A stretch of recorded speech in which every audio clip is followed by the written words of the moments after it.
FAB-Racing, the official BSB partner series, and on the road to MotoGP. We've got the good old traditional green flag that'll get us underway. Race is about to get underway. The revs rise. Up goes the flag. Down it goes. A bit of creeping from the front few rows. A good start by Richard Holmes-Williams, all alone on the front row. No Max Cook at the front. I believe he started at the very back of the field. Brad Ray up into third place then, almost side by side, heading into the first corners for the first time. But as they make their way into the infield, it's a very tightly packed field, very congested immediately at the front. The number 6 rider is Martin Glossop, challenging in second place, defending from Bradley Ray, the number 28. Richard Holmes-Williams given a little bit of breathing space just for now through the third of the tight hairpins for the first time, Liam. Well, it could be a bit of a traffic jam, but everyone seems to be moving away so far so cleanly. Yes, it's very clean at the moment, which is great. We've got a big grid this weekend, 16 riders full of great experience, and we've got lots of fast riders. Brad Ray in third spot at the moment. We've got a change for fourth position. That is going to be the number 10 of Taylor Lawrence moving up to fourth place. Can he bridge the gap to third place? That is Brad Ray. But at the front of the field, it's number 126. That man again is Richard Holmes-Williams, pulling away from the pack as they head in towards turn number 6. Further back, we had Max Cook and Charlie Nesbitt having a bit of a chat before they raced off into the distance and trying to make their way through the field. Probably something along the lines of, do you want to follow me, Harvey? I'll show you the way. And both are extremely talented young riders.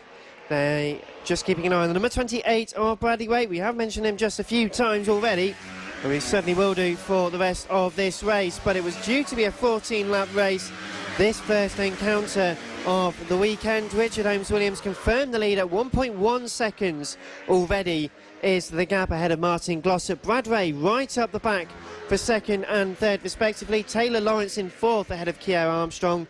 Will Howarth is up to sixth at the moment ahead of Josh Ingram.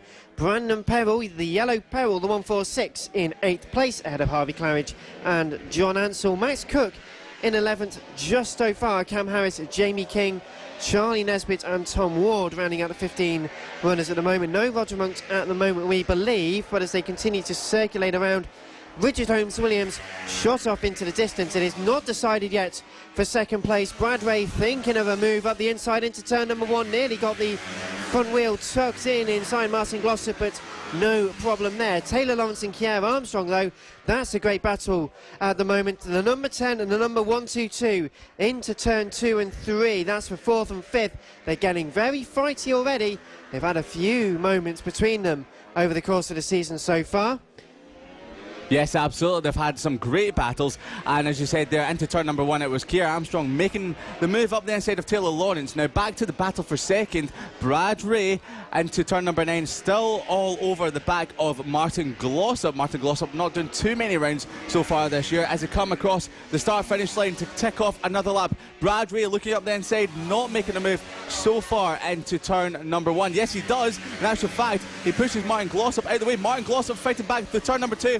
Nearly up the inside of Brad Ray. Brad Ray says that not today, sunshine, holds the move around the outside, and that is him into second place as he sees Richard Holmes-Williams, who just set the fastest lap of the race the previous time round, a 45.087, pull away by 1.9 seconds ahead of Brad Ray. Martin Glossop in third spot, Kier Armstrong in fourth, Taylor Lawrence in fifth, Will Howarth in sixth, and then it's Max Cook into seventh, starting from last on the grid. He's now up to 7th, setting some blistering lap times. Josh Ingram in 8th ahead of Brandon Peril, and it's John Ansell rounding out the top 10.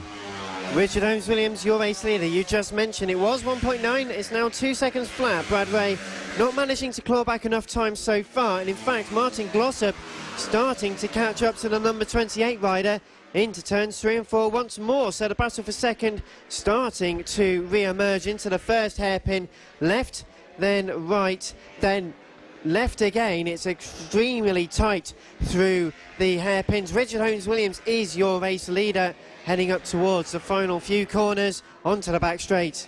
Yes, looking back further down the grid, that is Harvey Claridge making a move on Jamie King as they head through turn number 4 and 5. Jamie King still ahead of Harvey Clouds. Claridge is muscling his way through as he head up towards turn number 9. Not quite. Jamie King still holding that position ahead of Harvey Clouds. That is Claridge and Jamie King in 12th and 30th position as they come across start finish line now. But we've got Harvey Clouds under pressure from Charlie Nesbitt. Will Charlie Nesbitt make it up the inside into turn at number 1? Not quite. Nesbitt still sticking back in 14th place. So we have Harvey Clouds next up, and then it's Jamie King in 12th. But Clouds, through the twisty stuff, is very quick indeed. Now, will we see him make a move into turn at number 4 once again on the orange wheel bike? Well, it's just behind the yellow-white bike of Jamie King, the famous black fluorescent yellow and white colours. The orange wheels as the rider goes down at turn number 7. That's the third hairpin. Shoves his hand up, is fed up on the floor. Getting up, the riders all seems to be okay. Just hands up in the air. He's gesticulating to the marshals. One might suggest not best pleased, really, as he looks towards the riders. That is not good at all. Oh dear, that's not the ideal situation for him. But once again, Jamie King under pressure from Harvey Clouds. He's no longer under pressure because he's just been passed. So, Harvey Clouds aboard the white machine with the orange wheels is ahead once more. That's into turn number 3. Good move up the inside of turn number 1. A very textbook style move, you could say, Liam. But with those extra cardboard fairings he's got on his front wings, no wonder he's got an advantage. Yeah, very true indeed. He's keeping that front wheel down. Lots of front downforce as they come through turn number 8. As you can see, Harvey Claridge is now pulling away from Jamie King. So he got a great run out of the final turn number 10, along the home straight, and into turn number 1. He moved into 12th spot ahead of Jamie King. Now back to the battle for first. It's not really a battle because we still have Richard Holmes Williams leading the way by 2.4 seconds ahead of Brad Ray. The lap times are very similar, both in the 45 zeros. Martin Glossop just dropping it back ever so slightly. He's in 3rd spot ahead of Keir Armstrong. Taylor Lords, Max Cook made a move on Will Howarth last lap. He's now up to 6th spot ahead of Will Howarth. Josh Ingram back down to 8th. John Ansell in 9th, and then Brandon Perrell has dropped back a couple of positions in the last couple of laps. He's now in 10th place. Well, Brandon Perrell's been within the thick of it for the entirety of this race. With 5 laps to go, 7 laps completed, our race leaders making their way through the infield section. Once again, Richard Holmes Williams, 2.5 seconds now through the 2nd and 3rd hairpins into the final third of this lap. Richard Holmes Williams, the number 126, aboard the black and white machine onto the back straight now and up towards the final corner. 2.5 seconds over PSB rider is not bad, but the number 126 rider, Richard Holmes Williams, is fairly known, I believe, by his friends as Tractor Boy. He is a relative local to the area, coming from Ipswich. A big fan of Ipswich Town, which is the Tractor Boy reference. You can think of your own win or going to. And he is now 2.6 seconds ahead. So got this race, touch wood, one must emphasise touch wood, sewn up ahead of Brad Ray. Martin Glossop in 3rd, still can't quite get enough in order to challenge for the 2nd step aboard the podium. But Keir Armstrong coming under pressure from Max Cook. That's the battle for 4th and 5th into turn number 4, the infield section. Max Cook doesn't really sit behind riders for very long, and through the very twisty stuff, Max has an absolutely brilliant advantage through the 3rd hairpin and up towards the final 2 corners. Yes, Max Cook has made his way through the field up to 5th spot, started last on the grid now. So as we come through the final turn, will we have Max Cook maybe make a move into turn number 1? Got a fantastic run from the fast turn 10, late breaking into turn number 1. Still, it is Keir Armstrong on bike 122 ahead of your Red Bull rookies and CEV rider Max Cook. And further down the field is Taylor Lawrence, 7th, 6th start ahead of Will Howarth. Josh Ingram in 8th, John Ansell in 9th, and Brandon Perrell in 10th spot. So just remember, the best battle on track right now is Keir Armstrong and Max Cook for 4th and 5th position as they head towards turn number 7. Is Armstrong still ahead of Cook? Will Cook maybe make a move? He's lining him up through the fast left-hander into the right, not quite yet. It did have half a thing coming onto the back straight. They're going to pull side by side. Couldn't make it work on that occasion, but Max really pushing down onto the bike, bending the frame almost there side by side into turn number 1, and the number 30 rider makes it through up the inside. There we go, job done. Into 4th place for Max Cook. Yeah, Armstrong demoted down into 5th place, but is battling on through turns 2 and 3. got a lot of mechanical grip, just letting off the brake a little bit earlier really allowed the bike to roll a bit quicker forward. Is on the fight, so not really going to take this one lying down. Left, right and left, the infield section. Such a slow section, many of these riders, especially with the torque that these Extreme 200 machines have got, it's so easy to just oversec the bike slightly. You make a bit of a mistake, you lose loads of time, and all of a sudden you've lost a position or two. But we are, I believe, on to the final lap. Richard Holmes-Williams, the number 126, 2.4 seconds ahead of Brad Ray. Brad is starting to close down the gap just a little bit. It's not much though, but not too long with the race to go. Yes, absolutely. Brad Ray tried to apply the pressure to Richard Holmes-Williams. Holmes-Williams had just soaked it up and has cruised the rest of the way. I say cruised, he's been setting lap record after lap record, the fastest lap of 44.9 as he comes through towards the final turn on the track, popping a wheelie ahead of Brad Ray. It's going to be Richard Holmes-Williams coming across the line. Holmes-Williams takes the race win ahead of Brad Ray, who comes across the line, feet sticking out. He's in the second spot, trying to pop a wheelie over the crest. And in third spot, what a ride it is by the number 6 of Martin Glossop. Then we've got Max Cook just holding off Kiera Armstrong for 4th and 5th place. Taylor Lawrence coming across the line just ahead of Will Howarth, who put on some blistering lap times to catch the number 10 of Taylor Lawrence. John Ansell coming across the line in number 685 ahead of Josh Ingram. And running at the top 10, it's going to be Brandon Pearl, a brilliant ride, and he'd managed to just hold off Cam Harris. Charlie Nesbitt will be next up, Jamie King and Harvey Cloud, but they come across the line in a blink of an eye. And of course it's Charlie Nesbitt, Jamie King and Harvey Cloud rounding out your runners and riders. Well, Richard Holmes-Williams, a great race in that last race for the Extreme 200s, the first Extreme 200s of the weekend.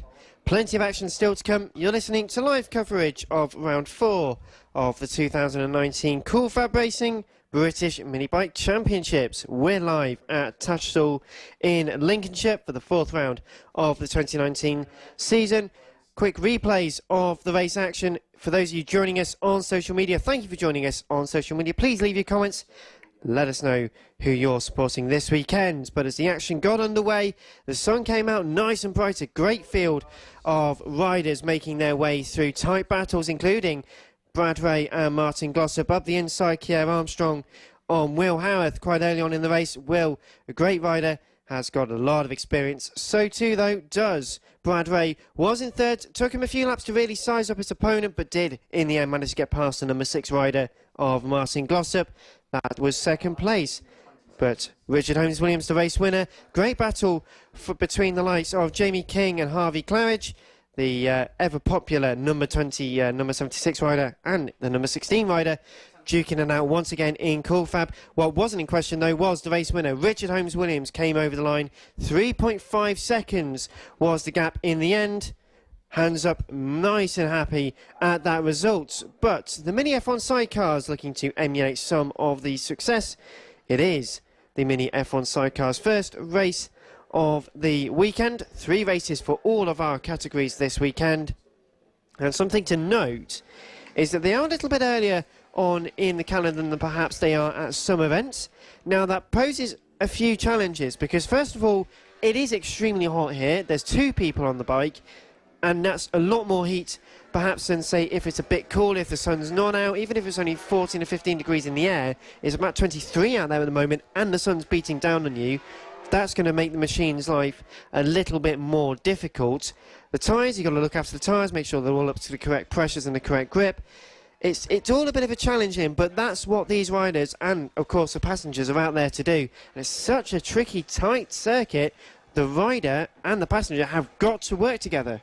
Absolutely, they've got to work in conjunction, and as we've seen in the last round at Clay Pigeon, some of the passengers bailed out of the riders, so fingers crossed that doesn't happen, because obviously your driver does need the support of you on the back of the bike. Now I always think these sidecars look like go-karts without the left wheel or something like that. They look absolutely brilliant. I love the sound of them, they look incredible, and we've actually got 8 riders this time around, well 16 altogether, but obviously as you have 2 on each bike. So we've got Russ Morgan making his debut for the season. It is a motorsport regular as he tries to come into the commentary box, but we've got him at the back of the grid. So as the riders start on their warm-up lap. We've got Mick Williams, our championship leader, who has won every single race, barring the first one, which was race number 1 at Clandau, so far back in March. So we've got Jack Walters in second spot ahead of Mick Lee. So Mick Lee still putting in some great performances, usually third, but has pulled off some second spots ahead of Paul Qualters Jr. on bike number 24. Mark Parker in fifth spot ahead on bike 230. Then we've got Simon Ibbotson on bike number 46, John Hoskart on bike 127, and Russell Morgan on bike 111. So we've got 8 riders to look forward to there, Dan. Well, 8 riders, 16 in total when you include the passengers. They've got to work extremely hard around the extremely tight 1 kilometre circuit here at Tattershall. It's going to be some fantastic entertainment for us this first race of the weekend. Mick Williams likely to take victory, as he did many times last season in the category and here at Tattershall. In fact, we raced here twice last season, going to be racing here twice this season as well. I believe the final of this year's championship will also be back at the ever-present Lincolnshire venue. The riders making their way down towards the start-finish line for the first time. For those of you unfamiliar with the layout here at the Tattershall Karting Centre, the start line is basically in the braking zone for the first turn, which is a very tight hairpin, but the finish line is at the start of the start line, so you can't get a great dramatic run deep into the brakes and then go over the line and score your win. You got to do it quite early, but that makes it a bit more of a challenge when you're trying to go side by side with someone. But these riders do know that. The green flag's up, the green flag goes down once again. A poor start from the number 44 of number 44 rider, like Mick Lee, that's the one, going into turn 1 for the first time. They all make it through cleanly, so they've all gotten away. Good start by everyone, but the race leader, is it in much question? It is not. It is Mick Williams, the number 25 machine, out there ahead of the next number 2 rider, Jack Quarters, in second place. Another consistency we had that with Josh Bannister, second place for so long in that race. One rider running deep into turn number 4. Do get underway, but they look like they got bogged down in the grass. That was Russ Morgan, I believe, so not a good start for him. Unfortunately, plenty of time to make some more progress within this race, so down to be an 8-lap race. Over the line already, that's how quick our laps are here in Lincolnshire. And a great start by Mick Williams. Jack Walters second. Third place, despite the poor start, it was Mick Lee, the number 44 machine, bright yellow, heading into turn 2 and 3. Up into 4th place. It is another good start for everyone out there, Liam. Yes, as you said, it is a great start from absolutely everyone. No incidents so far on the first lap, but it's that man again. It's Mick Lee challenging Jack Walters, but it's the Mick Williams show once again here at round number 4 at Tattershall. As I say that, it looks like Jack Walters has found his extra speed button, as he's already catching the back of Williams. So as they come down towards turn number 10, the final turn, flat out, the bike is moving underway as they come across the start finish line. Once again, it is Williams ahead of Jack Walters. Mick Lee in third spot on bike number 44. Paul Qualters Jr. Will be next up in fourth spot ahead of Mark Parker, Simon Ibbotson, John Hoskart and Russell Morgan, rounding out the runners and riders at the moment. So Mick Lee is still chasing down the back of Jack Walters, and as we've started this next lap, he's actually closed into the back of Qualters. So I don't know if Qualters made a mistake, but Mick Lee is all over the back through the tight, twisty stuff, looking one way, looking the other as the bikes move around. Will he look up the inside into turn number 7? Not quite yet, Dan. You have to be extremely decisive with making a move in these mini F1 sidecars. Such a late break for the number 44, nearly up the back of the number 2 machine. So much more confidence in the brakes, but the number 2 has the advantage in the straight line speed. Over the line they go. This is a battle for second and third. Into the right-handed hairpin at turn 1. Ducking out, ducking back in again. The number 44, Mick Lee, thinking about making a move for a change of position, couldn't make it work, and this is now where the advantage for the number 44 comes in, through the quick corners, through the traction zones, and again the brakes are so much more confident. a bit of a love tap right up the back of Jack Quarters and Passenger. They definitely know they're there now. Into the hairpins once again, left, right and left. Such a difficult transition to make. The number 44 feeling impatient, almost diving up the inside. Just can't be bothered waiting behind. Yes, they cannot wait at all. Very impatient, as you said, there, Dan, and is looking every which way. Just seems to be getting a lot more traction off the corners, but Jack Quarters putting up a valiant effort to block the corner as they go into the tight, twisty stuff in the middle of the track. As they come down towards turn number 1, Mick Lee isn't close enough this time, runs a little bit wide, gets early on the power, and look, Jack Quarters, a bit of a mistake as they come through turn number 1, through the fast turn number 2 we go, and of course, it is Mick Lee. Will he try and go up the inside? Not quite, but he's been quite smart here. He's making Quarters go defensive. He's looking around the outside, trying to get a great run out of the corners and all over the back of Mick Lee into turn number 6 as they exit that corner and towards the next. Well, there was also something which just fell off the back of the number 2 machine. Just I couldn't quite see what it was. It was just a black piece of plastic, perhaps, which came off the back cover of the machine. Maybe in effect from the few touches. There is a definite mark on the front of the number 44's nose, bright yellow with a little speck of black on it to represent what it's been up to.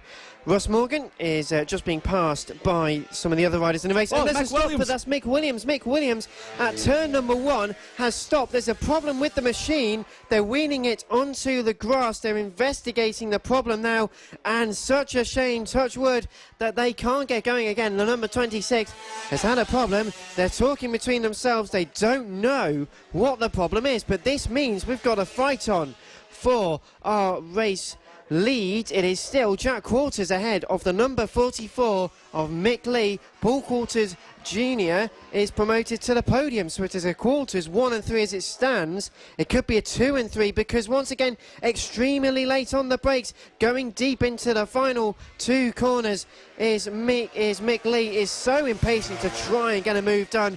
He's making mistakes all over the shop. That could ruin your chances, and with 2 laps to go, you haven't got a lot of time to make that time back up. Yes, it is not a lot of time at all, just under 2 laps remaining. This is Christmas come early for Jack Quarters. He's 55 points back in the championship lead, and of course he could be moving up to 30 points as we've got Russell Morgan, who's pulled off at the edge of the track, the turn number 7. Yellow flag is out. That means there's no overtaking for Mick Lee just yet. That's unfortunate for the Welshman. Unfortunate indeed. A big shame for his return to the Lincolnshire circuit at Tattershall. With a lap to go then, they're over the line for the final lap. This is it. This is now such a tense moment for the number 44 machine. And the number 2, it is Jack Quarters, your race leader. Mick Lee in second place.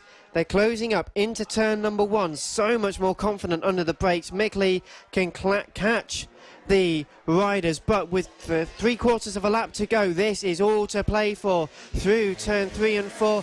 Mick Lee closing up, closing. He's reeling in, challenging perhaps over the grass, bumping over the grass with half an effort to make an overtake. Half a lap to go into the infield section, and he's going to try and go right around the outside. The number 44 riders left hand side, they touch not once, not twice, a few times. They're into the grass and they've gone into the tyre bale.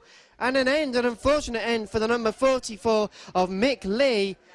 And as the checker flag will then come out, it will be Jack Quarters who takes the victory through the final corner for the final time. And it is the win for the number 2 machine.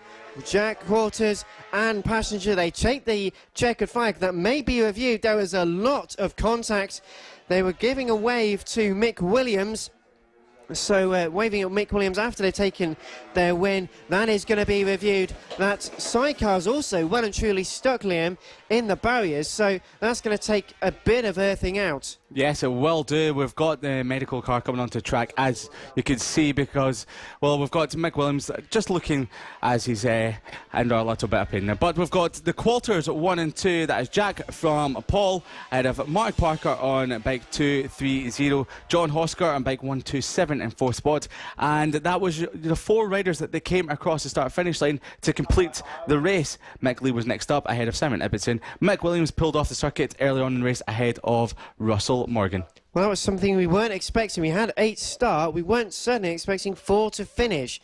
Good start, though, for Mick Williams. Was initially leading this race off the line. The fight for second place was hotting up. The fantastic battle till the very end between Jack Qualters and Mick Lee, the number 2 and the number 44. A few looks up the inside. They had a bit of sparring, a couple of touches, but nothing really else was to come. But then the critical moment, they were bouncing over the curbs. They were getting very close to each other all throughout the race, throwing it one way then the other to try and get that move made, try and get into the lead after the retirement of the number 26 machine of Mick Williams. Heading over the line for the final few laps.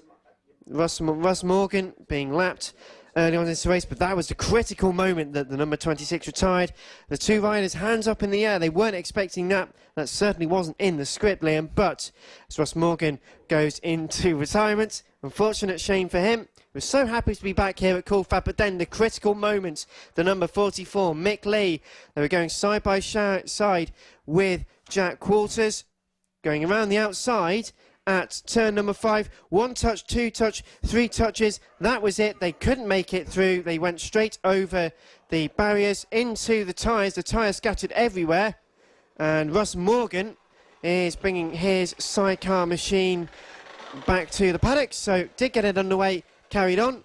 A bit of smoke coming out the back of that. I just wonder if he lost his passenger, because we never saw his passenger anywhere in sight when he was trying to pull the bike off the circuit. So I wonder if his passenger fell off or he just jumped off somewhere around about the circuit, Dan. We speak about that now. However, the passenger has been reunited. They're not both on the machine, but they're walking back.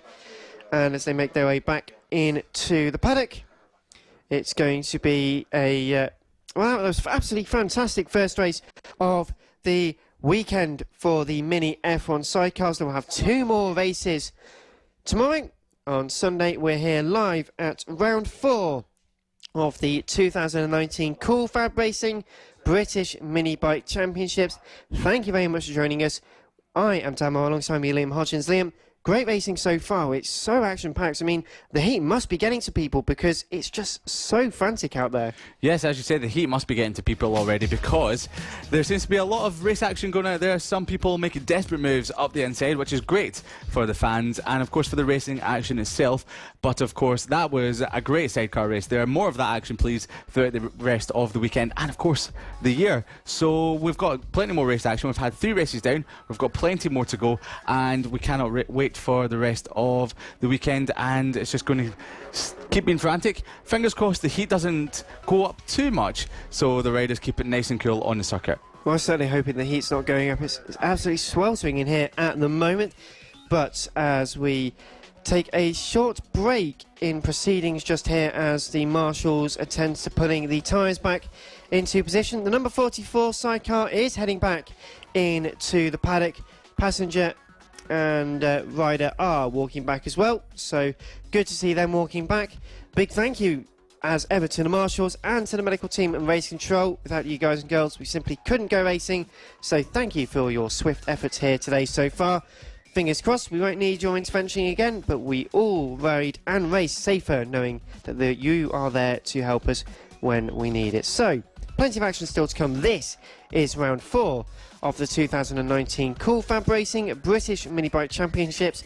We've got plenty more action still to come, including the AC40 rookies. They'll be coming out in just a few moments' time. This is live from Tattershall in Lincolnshire.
Round 4 of the 2019 Cool FAB-Racing British Mini Bike Championships. We are at Tattershall in Lincolnshire for the 4th round of 2019. Thank you for joining us. It is Liam Hodgins and Dan Marr here in the commentary box. We're bringing you all 27 races this weekend on the Cool FAB-Racing channels and on Motorsport Radio. Up next is the AC40 rookies for their first race of the weekend. And as they prepare to go off to battle, it will be Archie Gibbs and Luke Fitcher. That's your front row, but Liam Hodgins has got the full grid. Yes, it's a massive grid this weekend of 22 riders, and of course Ollie Sims is our championship leader coming into this weekend 15 points ahead of pole sitter Archie Gibbs. Luke Fitchett rounds out the first row of the grid ahead of Josh Williams. Blake Wilson on bike 108 in 4th spot ahead of your championship leader. That is Ollie Sims in 5th place. Brandon Keane in 6th spot ahead of Luke Schofield on bike number 64. William Harris will be next up in 8th position on bike number 10 ahead of Marco Holtz in 9th spot on the grid, bike number 58. Casey Sperry on bike number 20 on 10th in the grid ahead of Archie O'Brien on bike number 91 in 11th spot. Wilson Dilks will be in 12th spot on the grid ahead of Jacob Stevenson. Harry Payne will be next up in 14th ahead of Thorley Trevorrow, who comes back from Spain last weekend on bike number 42. Max Wilson in 16th spot on the grid ahead of Arnie Carr on bike number 83. Bailey Lawrence in 18th on the grid on row number 9 ahead of Callum Maxwell in 19th on the grid. Then it's Roman Ratcliffe on bike 121 in 20th spot ahead of Chloe Sewell on bike 101, and Izzy Carter rounds out your runnings and riders on bike number 46, 22nd on the grid. Last but certainly not. Well, the 8-lap race will get underway in just a few moments' time. The mark just showing everyone is ready for racing.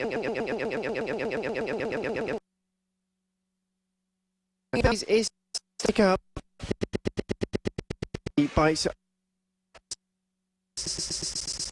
It is going to be a bit of a tricky thing to really make sure in the right Yes, absolutely, as you mentioned, is going to go down. This might affect the time as the riders them ever harder throughout this circuit. Now, we're speaking to the riders earlier on in the weekend, and they were saying that the track is very slippery now. It was actually underwater just over a week ago, this circuit, so it's probably not recovered quite so much from that flooding. So as the riders make the way onto the lap right now, just building into the tire, fighting.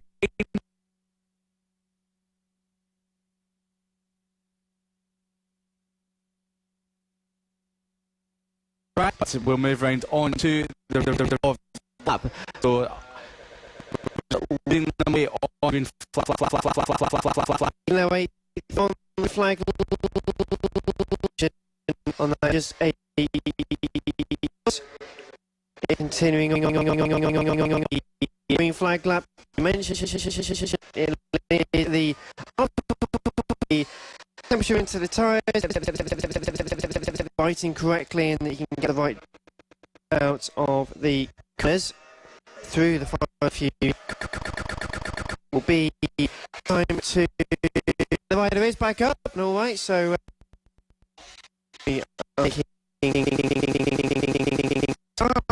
we've got a large 22 riders got should be on this race. Feeling excited ahead of their 8-lap race. It is 8 kilometres in this race because it's 8 laps of the 1 kilometre Tattershall circuit in Lincoln.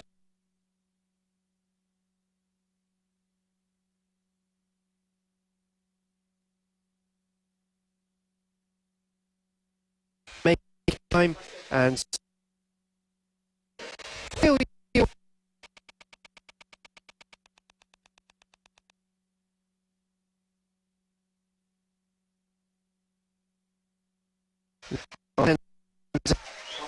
will be an 8-lap race. It is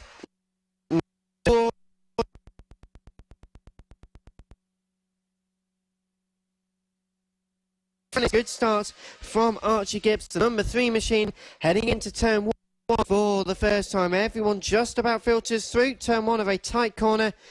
Cleanly for the first time. So Archie Gibbs leads this race. Second and third also being fighted for place as well. So already, Liam. We had the like of Blake Wilson looking up the inside of Josh Williams, but second place in the championship, Archie Gibbs sending them away from pole position. Up as the dads and the parents will make their way across the track to watch out for their kids, making some great racing out there on the circuit at the moment. But I must admit, as the riders make their way around the circuit at the moment, the coolest bike out there on circuit has to be that of Izzy Carter. Got a really absolutely the grid.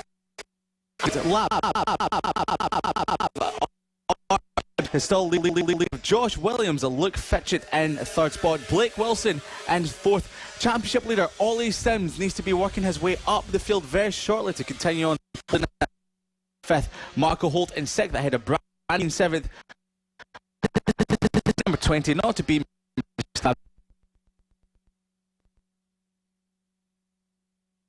We have had a rider go down at, I believe, I'm not quite sure what that was. We'll get you more information on that in just a bike and about to get into the race. So they seem to be alright. They thump the bike with a big, angry hit. Underway again. So filled with fury. That is the number 8 rider. So that is not good for the rider that was up there fighting nicely. Ollie Sims catching up. But it's side by side. The battle for second and third. Joshua Williams just 2 tenths ahead of Luke Fitchett, is still ahead of Luke Fitchett coming out to turn 1, so had to make a bit of a move, but through the left, through the right, turn 2 and 3, taking very different lines. So a lot of riders like to use all of the exits on the left-handed turn 2 to set themselves up for the right-handed turn 3, taking a tight line into 3. It's a bit of a mixed bag really for some like to take it tighter. What's the kind of line that you think would work for your style of riding? Well, I quite like to fast and flowing, so I was very in fast, in deep, out fast. So I would be quite going across the track quite a lot when I was racing mini motos back in Scotland 100 years ago, which it feels like. But I quite like the fast sweeping line, a bit like Jorge Lorenzo might ride in MotoGP at the moment. But as the leaders come through the final turn, we had Archie Gibbs still leading the way by, get this, 3.1 seconds. That's nearly a second a lap, as we had Luke Fitchett just looking up the inside ever so slightly up the inside of Josh Williams through turn number 2. The bikes are moving around. Luke Fitchett with a very wide line into turn number 3 there. Will he make a move? Oh, late on the brakes. Yes, he made the move. Luke Fitchett up the inside of Josh Williams. He pushed him wide, and that is Luke Fitchett up to second spot. Josh Williams down to third.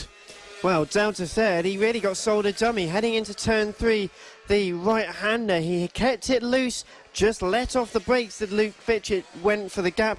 It existed, it was taken, and now into second place. So really taking a treat there. But Archie Gibbs running away, 53.305.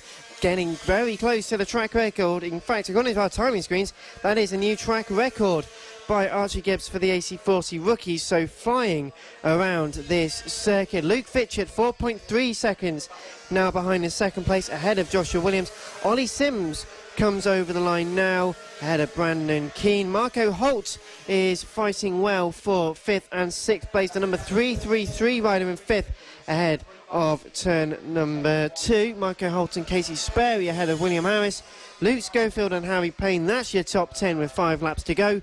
It's Archie O'Brien ahead of Wilson Dilks, Jacob Stevenson, Blake Wilson and Max Wilson. That's your top 15. Bailey Lawrence ahead of Arnie Carr, Roman Ratcliffe, Callum Maxwell, Chloe Sewell and Izzy Carter.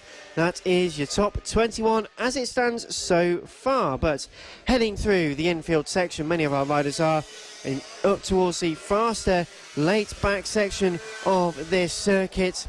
And many riders really, they're starting to bunch up a bit. They're just using each other to try and push themselves a bit quicker. We will wait and see. As you can see, there's a great battle going on for 6th, 7th and 8th. That is Marco Holt, Casey Sperry and William Harris has come across start-finish line. Now we've got a rider off at the side there at turn number 1. Not quite sure who that was. We'll keep an eye out on that as we have Casey Sperry making a move on Marco Holt. Not quite yet. There's two bikes. There's 2 bikes down at turn number 1. I'm sorry to interrupt you there, Liam, but There's one bike that's well and truly in the bushes, and then the other rider does get in the way. So we're not sure who that is. We'll let you know who that was. But as everyone gets on the way, yellow flag down there. Yeah, unfortunately, I think that was Izzy Carter was one of them on the pink bike, pulled off to the side of the circuit there, Dan.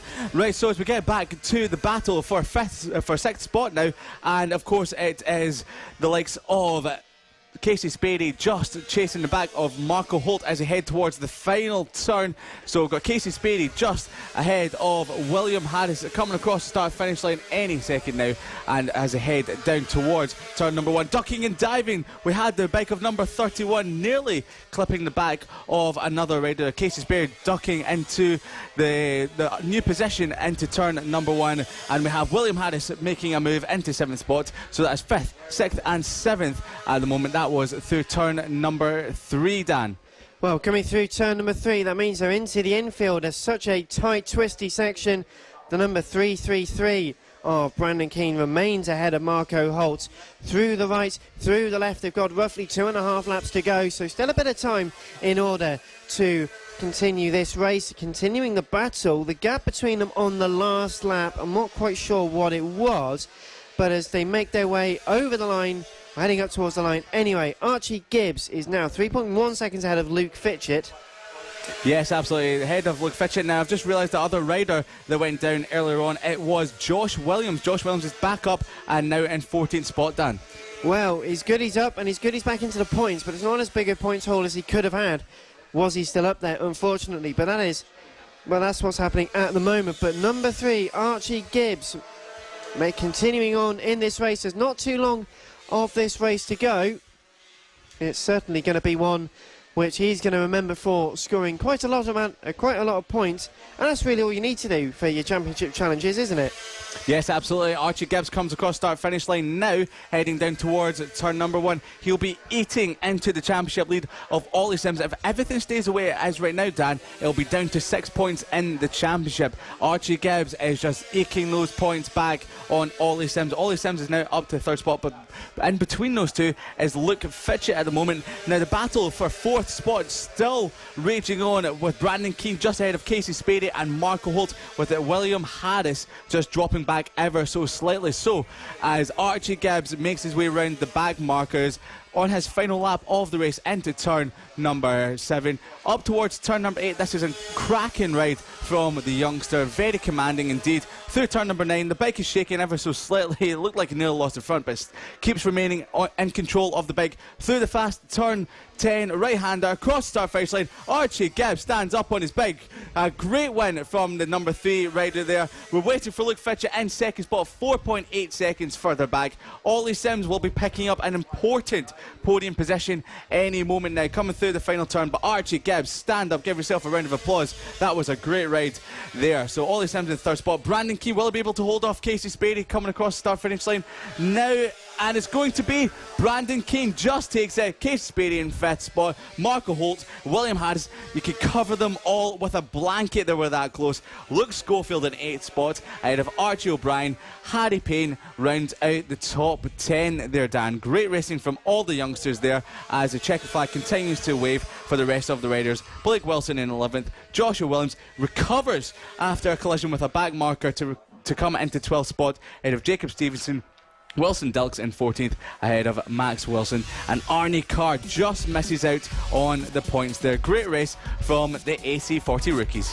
Well, the AC40 rookies setting up as they mean to go on for the rest of the weekend. Archie Gibbs stamping his authority here in Tattershall. It was a very good race just by going off into the front and making a great gap and not needing to do anything from there. You don't have to work so hard if you're not being battered, you're not being chased. Just get on with it as you wish, and for some riders they do prefer that, with the fastest lap as well as in what we believe is a new track record, 53.297. So great race then, first race of the weekend for the 4th round of the 2019 FAB-Racing British Mini Bike Championships. Thank you for joining us. This is FAB-Racing. You can catch up on all of the 2019 action on the Cool Fab Racing website on motorsport.radio. We've got a full archive of the 2019 season. So, in case you're catching a bit of action for the first time here, thinking, well, I quite like this, but I want to hear a bit more, maybe even see a bit more over the course of the season, well, go back, have a look on our websites. We'll have great information, not just how you can catch up on all the old racing, how you can get involved. It's free to attend these Cool Fab races, so plenty of action, plenty of racing still to come. Up next though, Liam, it will be the Mini GP70s, the fastest class at Cool Fab Racing. They head towards the grid, and with a bit cooler temperatures now, these bikes may be able to operate in the right window for them, and really will be able to get the they'll know when to push, and this gives them the right temperatures and the right window which to do it as well. Yes, absolutely. As you mentioned, the track temperature could be in the right operating window for the Mini GP70 class. Now, the Mini GP70s have been giving us some great race action through the year so far. But at the top of the championship is number bike 44. That is James Cook, who holds a 19-point advantage over early championship leader as we have. Well, Dan, you know your airplanes. What kind of plane is that in the sky? You might be talking about a Dan, but you're talking to the wrong one. I've absolutely no idea. It's a big plane. It's D-Day separate. Currently, it's because it's 75th anniversary of the Battle of Britain and D-Day this year. So a flyover IF Coningsby. It's painted in D-Day colours, I'm told. It was. Oh, that's quite interesting. Our producer Lester Forbes talking to us, giving some more information just for context, but painted in D-Day colours, but that was involved with dropping American paratroopers into the various parts of France and the northern Europe in order as part of the battles. But without my family history, my great-grandfather, one of those. But as we head on to the grid, you wouldn't be interested in this. The Mini GP70s, it's the racing. Let's get back to it. Liam Hodgins, you with the grid. Yeah, so the plane might have been battles back in the day, but there's going to be battles out there on the circuit as Evan Belford qualifies in pole position, a very important pole position ahead of James Cook. Eddie O'Shea in second spot in the championship will be third on the grid ahead of Owen Mellor on bike 130. Ollie Walker, who won for his first race last time out at Clay Pigeon in fifth spot ahead of Ryan Hitchcock in sixth position on the grid. Kyle Payne next up in seventh position ahead of Bailey Stewart Campbell. Johnny Garness qualifying in ninth spot on row number 5 ahead of Harrison Crosby on bike number 69. Saffron Watley on bike 1, 7, 8 and 11th ahead of Emmanuel Brinton, who turns up for his last race weekend this weekend on bike number 93. Sylvan Moundy in 13th spot ahead of Alfie Davidson in 14th. Dylan Mellor next up in 15th spot ahead of Joe Farragher in 16th.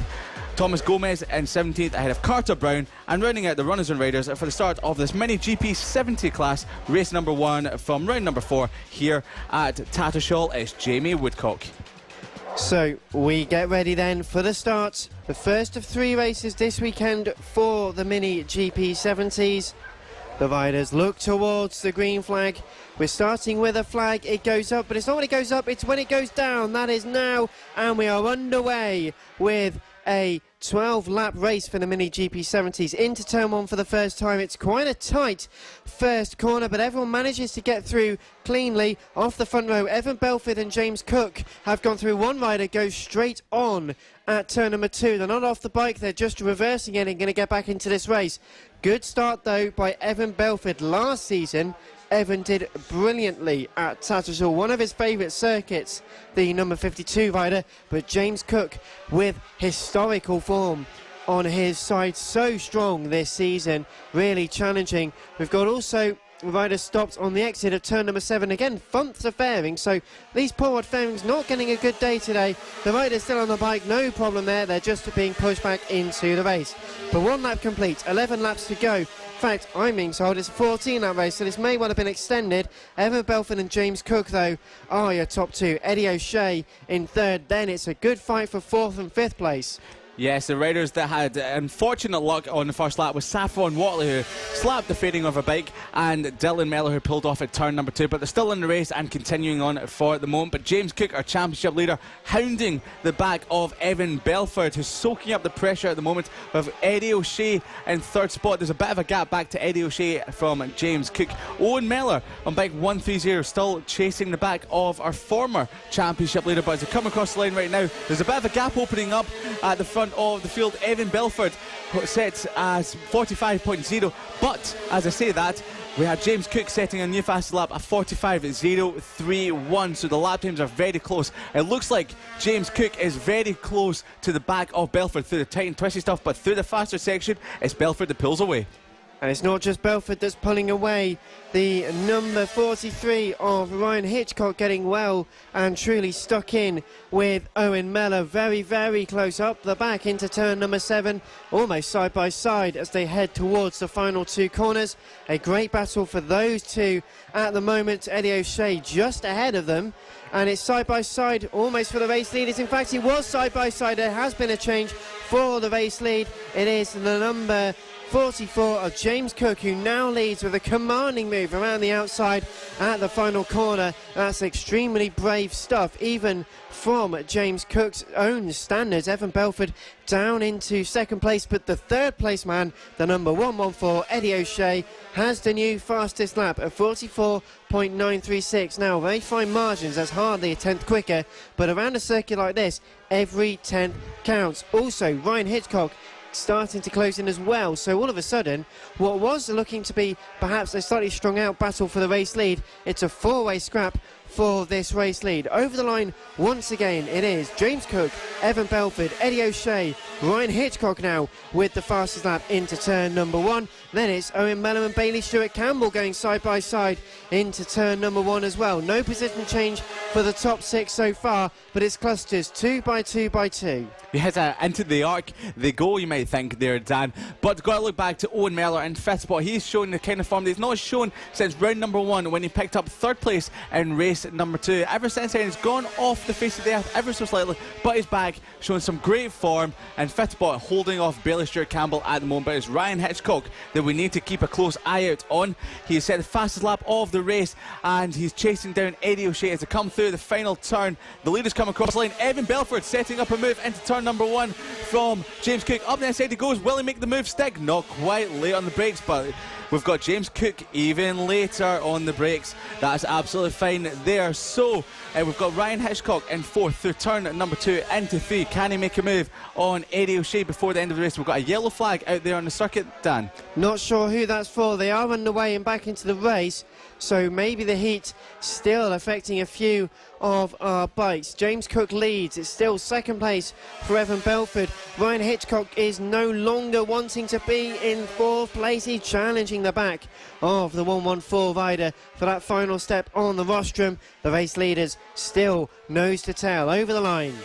It is James Cook, Evan Belford, they're side by side once again into turn number 1. Can this be the move the number 52 needs to make? Whoa. Yes, they make contact as the front wheel almost touches, and it did touch for James Cook. James Cook pushed back into 2nd place, and it is now Liam a 4-way scrap for the lead. Cook, Belford, O'Shea and Hitchcock. Now the sun is coming out over the track a little bit, heating the track up, but it's the battle on track that's heating up ever more. That's going to enrage James Cook as they have 9 laps to go, 8.5 laps to go. He wouldn't have expected Evan Belford to do that, but he has done it. So can James Cook make a move? As we've been talking about that, we've had Ryan Hitchcock move into 3rd spot, the fastest rider on the track, the lap record holder now. He's making a way across start finish line. Will he make a move into turn number 1? Late on the brakes, not quite just yet, but as you can see in the background, we've still got Owen Mellor and even Bailey Stewart Campbell. And a big moment, sorry to interrupt you, Leonard, but an extremely big moment for Ryan Hitchcock. Too much power, too quickly,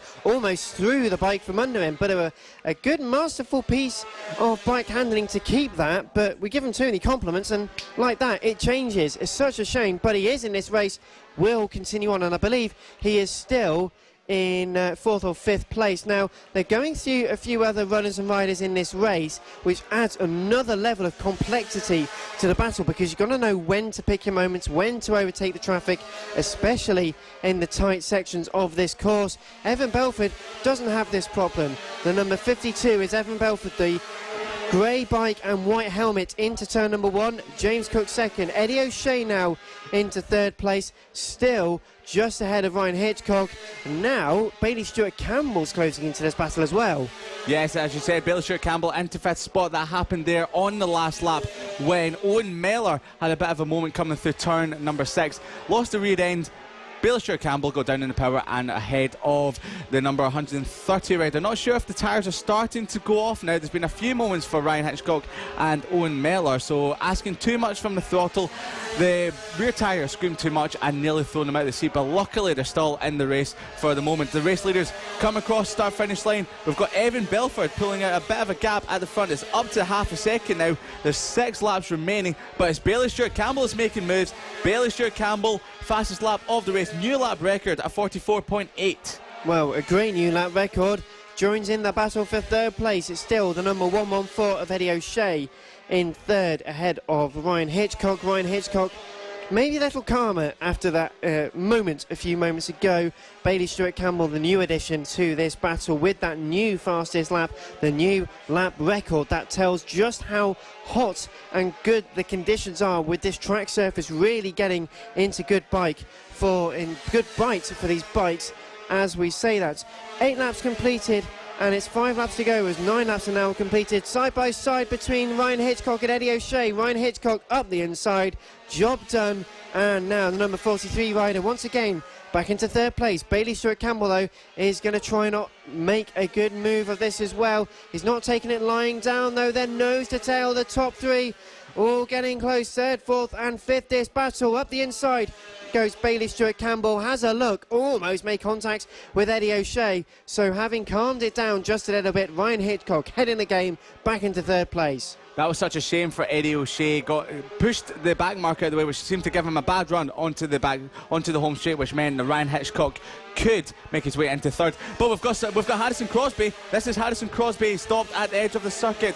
Horrible for the number 69 rider. He's off the circuit out of turn number 4 into turn 5. So not quite sure what bike troubles hit that rider there. But as we look towards the race leaders at the moment as they come towards turn number 4. Have we got Max Cook in the lead? We've got Max Cook. We got James Cook in the lead, yes. James Cook, sorry, that Max Cook is his brother. That's James Cook in the lead of the race now. Not quite sure if that happened during the back markers. They were coming through a lot of the back markers there, so it could have been that James Cook has made progress through the back markers a little bit better than Evan Belford, and he's now back into the lead of the race as it comes through turn number 9. Now we've got Belford, great run through the corner. Now we've done this a couple of laps ago. Great run through turn number 10 along the start finish line once again. Late on the brakes into turn number 1. Belford up the inside of Cook. Belford back into first. Cook knew it was coming, so he didn't get sat up as much as he did last time. That is Belford once again back into first position, but there's a couple of laps remaining. Can James Cook make another move to catch the lead of the race? Well, that's the thing we were talking about reading the conditions, reading those of you who are around you, because some of the riders who can do it better tend to be the ones, especially at this tight and twisty track, to make the best progress and make the moves where it needs to happen. But James Cook, yes, was in the lead of the race, goes a little deeper, but Evan Belford is racing well and truly at the moment over the line, and it is Evan Belford confirmed as the race leader with 2 laps to go. James Cook 3/10 behind. Ryan Hitchcock in 3rd. Eddie O'Shea and Bailey Stewart Campbell 3rd, 4th and 5th through turns 2 and 3. Left and a very long right, a winding right for 3rd, 4th and 5th place riders. They are still keeping their battle tooth and nail. Ryan Hitchcock not being able to get the gap perhaps that he would have liked. Eddie O'Shea right on the coattails. Part of that being his experience within the British Talent Cup. Of course, we are on the road to MotoGP and the official partner series to BSB. Many of these young riders are going to be going on to fantastic new pastures in the not too distant future. But speaking of the not too distant future, this is the final lap over the line for the final time. Evan Belford is your race leader, 7/10 now ahead of James Cook. That is almost certain, but with a few riders ahead they need to get past. with a bit more traffic, well, it could all change once again, Liam. Yes, absolutely, Dan. There's a back marker coming up to the leaders now. Will Belford make the way past the back marker. James Cook's made a few mistakes in the last couple of laps. Round the outside, yes, he's cleared them out the way, but James Cook seems to be the one that's got caught up with the back marker. So Belford has been let off the hook with only a few corners remaining, but the battle for third is still heating up as they head towards the final hairpin. Has Eddie O'Shea got anything in the locker for the likes of Ryan Hitchcock? Not quite, but as they come through the final turn, it's going to be Evan Belford across the line, your race winner for the Mini GP70s. James Cook extends his championship lead in second spot ahead of Ryan Hitchcock, and Eddie O'Shea, your former championship leader from earlier on in the season, is in fourth spot ahead of Bailey Stewart Campbell, who set the fastest lap of the race at 44.8. Ollie Walker next up in sixth. Owen Mellor, after a fantastic start running in fourth at one point, dropped back to seventh. Johnny Garnett starting in ninth, moved up to eighth ahead of Kyle Payne and Emmanuel Brinton rounding out the top 10. What a good race then for our two race leaders. Evan Belford, the winner ahead of James Cook. Some fighting action in that first race of the weekend from them. Heading up towards the paddock though, they did shake hands, so very, very close between the two of them. But many highlights of this race, the first Mini GP70 race of the weekend. Well, it all started with a good start from Evan Belford and James Cook. Saf Watley having troubles with the bike and was absolutely furious, thumping the front fairings. A bit of damage on that bike, but did, we believe, carry on to the end. Did take the checkered flag, so all was well for Saffron in 15th place. So scoring a point, not bad indeed. But the fight for the race lead between Evan Belford and James Cook. It wasn't just that fight though. The battle for third was one that raged throughout the entirety of the race. Eddie O'Shea, Ryan Hitchcock, two of the riders involved. Bailey Stewart Campbell then closing in with a few laps to go. Side by side for the race lead. The first move being made by Evan Belford up the inside. A little deep, couldn't bite it, almost threw James Cook off, although managed both to carry on with no real problem between the two. And Evan Belford was leading. Ryan Hitchcock battling for second place, and then an almighty moment, the rear let go. Such a tank slapper, but did masterfully keep it on the island. So great bike control from Ryan, the number 43 rider. As we then start looking further into the race, they were having to negotiate their way around a few other runners and riders within this race. It was a bit of a challenge. James Cook did get ahead through the traffic, used his head, but couldn't beat the raw speed of Evan Belford. He did it once, he did it twice, took the lead into turn number one on the inside.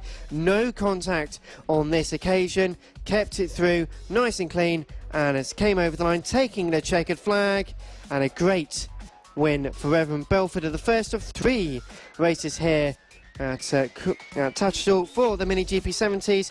Hand up in the air, delighted with that, shakes the hand of James Cook. So nice friendly action between the two of them, but so hot out on circuit. Thank you for joining us. Liam Hodgins and Dan Marr here. We are at Tattershall in Lincolnshire for round 4 of the 2019 Cool FAB-Racing British Mini Bikes Championships. Thank you for joining us. We are at Tattershall. Up next, it is the AC40 Pros, from one great set of young riders to another as they make their way on to the grid. The sun is out and we will have the grid done in just a few moments' time. The marshals making sure everyone is in the right order. It's due to be a 9-lap race, although one or two lap distances have changed, so that could be confirmed otherwise in just a few moments. Everyone getting up into the right positions. A few clouds have appeared, Liam, but temperature soaring once again. These AC40 machines, they don't cope with the hot temperature quite so well at times, do they? Yes, there's been a few incidents over the weekend under the hot pressures of the Tattershall sunshine, and it's a slippery track, as we've heard from some of the riders over the weekend. Mason Foster was one of those riders who went down over the weekend, but as you can tell, he is back up. The championship leader is starting in pole position for today's race, so that will be, it's good to see that Mason Foster will be starting this this race, and of course from pole position. So, as we said, Mason Foster starting in pole position ahead of Ethan Sparks on the front row of the grid. Clayton Edmonds will be next up on row number 2 in 3rd spot. And next up alongside him we have Samuel Munson on bike number 72 in 4th position on the grid. In 5th is Henry McCartney on bike number 31. Warwick Brady is in 6th place. Next up is Greg Marshall in 7th on row number 4. Finnan Wedity is in 8th ahead of Charlie Huntingford on row number 5 in 9th spot. Rounding out the top 10 is Ruben Bray ahead of Max Wedity. We have a couple of riders down on the warm-up lap. They're both up and okay, which is great to see from both riders there. So it looks like we had Warwick Brady might be one of those riders. I'm not quite sure what the other one is, so they're battering the handlebar back into place. Fingers crossed they can make the start of this race, but we might get a slight delay on the start of this race if the riders can't make it back onto the grid. But they have done the background and are quickly making their way to the start of the grid, Dan.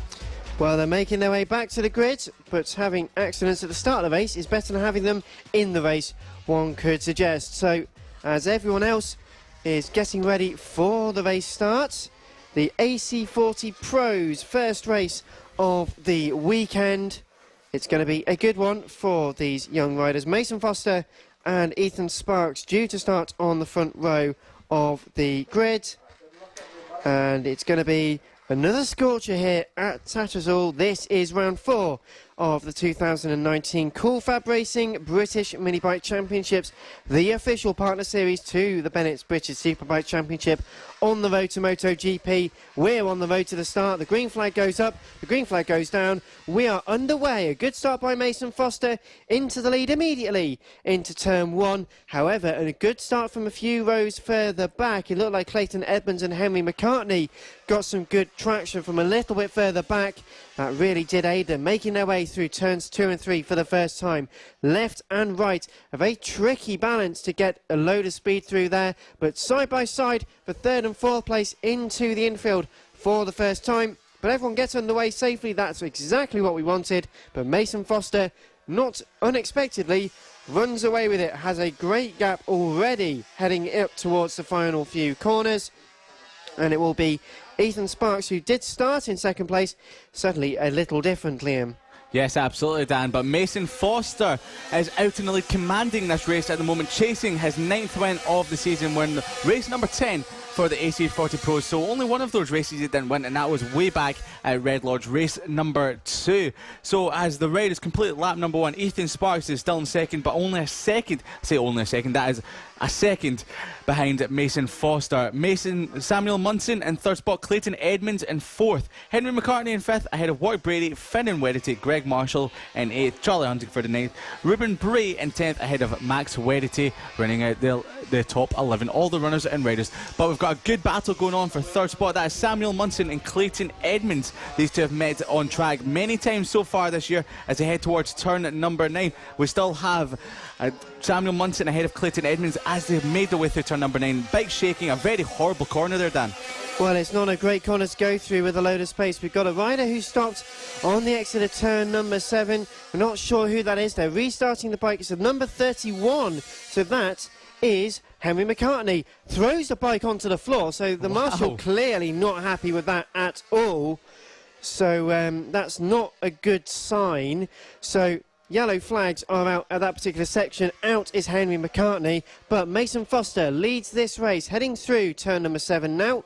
So making their way through the final portion of this lap once again. Ethan Sparks and Samuel Munson, they were not quite so close to each other on that lap, but as we go over the line to start yet another lap in this race, Mason Foster, the number 88, set the fastest lap on that last lap. No new fastest lap on this one though. So Foster, Sparks, Munson and Edmonds, 3rd and 4th, battling into turn number 1. They're side by side. Can they make the move up the inside?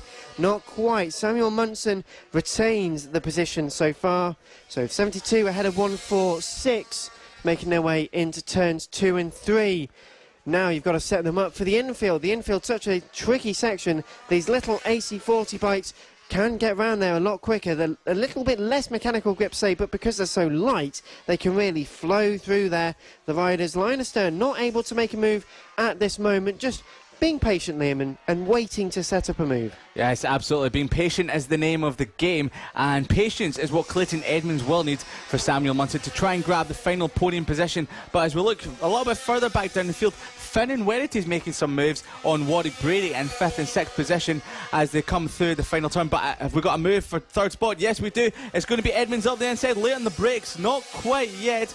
We have Munson still in 4th spot, but Edmonds isn't letting this lie down just yet. The bikes were moving and shaking as they were late on the brakes into turn number 1. But as they head towards turn number 4, the gap opens up through the fastest sections of the track. But then again, we have Edmonds just drawing the gap back in through the tight and twisty stuff, and then as we head down towards turn number 1, he's already back onto the back of Munson. So we've got Mason Foster still in the lead of this race, but the last lap there pulled out another 4/10 of advantage over Ethan Sparks. Really just running away with it. It's absolutely brilliant pace for the number 88 rider. Ethan Sparks 3.4 seconds behind now, so that gap increasing once again. Samuel Munson still ahead of Clayton Edmonds into turn number 1.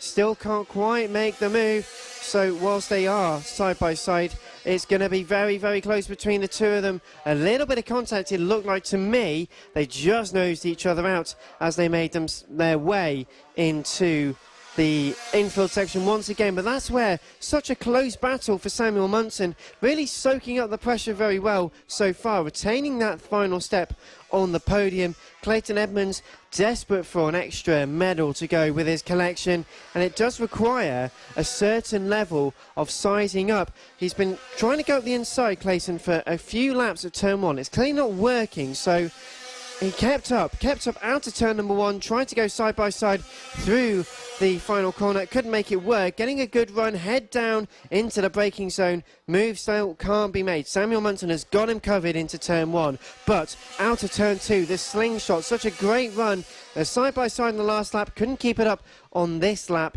And we've got 4 laps to go, so halfway through this race now, so there isn't as much time perhaps as you would want, so you have to get on with it with an element of certainty. Yes, absolutely, but as I said a couple of laps ago, Clayton Edmonds closes the gap up to the tight and twisty stuff, and as we see that, and of course Munson pulls away at the start of the lap.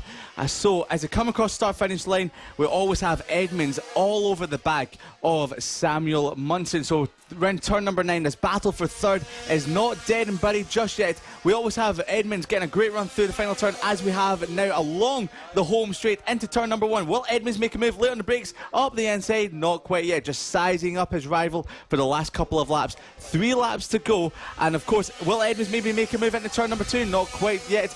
Very, very fast-paced stuff from Samuel Munson through the first couple of corners there. So let's not forget, our race leader Mason Foster is going into to try and win his 9th race of the season out of 10, ahead of Ethan Sparks, who is on screen at the moment. Ethan Sparks in 2nd spot, who is a full 4 seconds ahead of the battle for 3rd. That is Munson and Edmonds.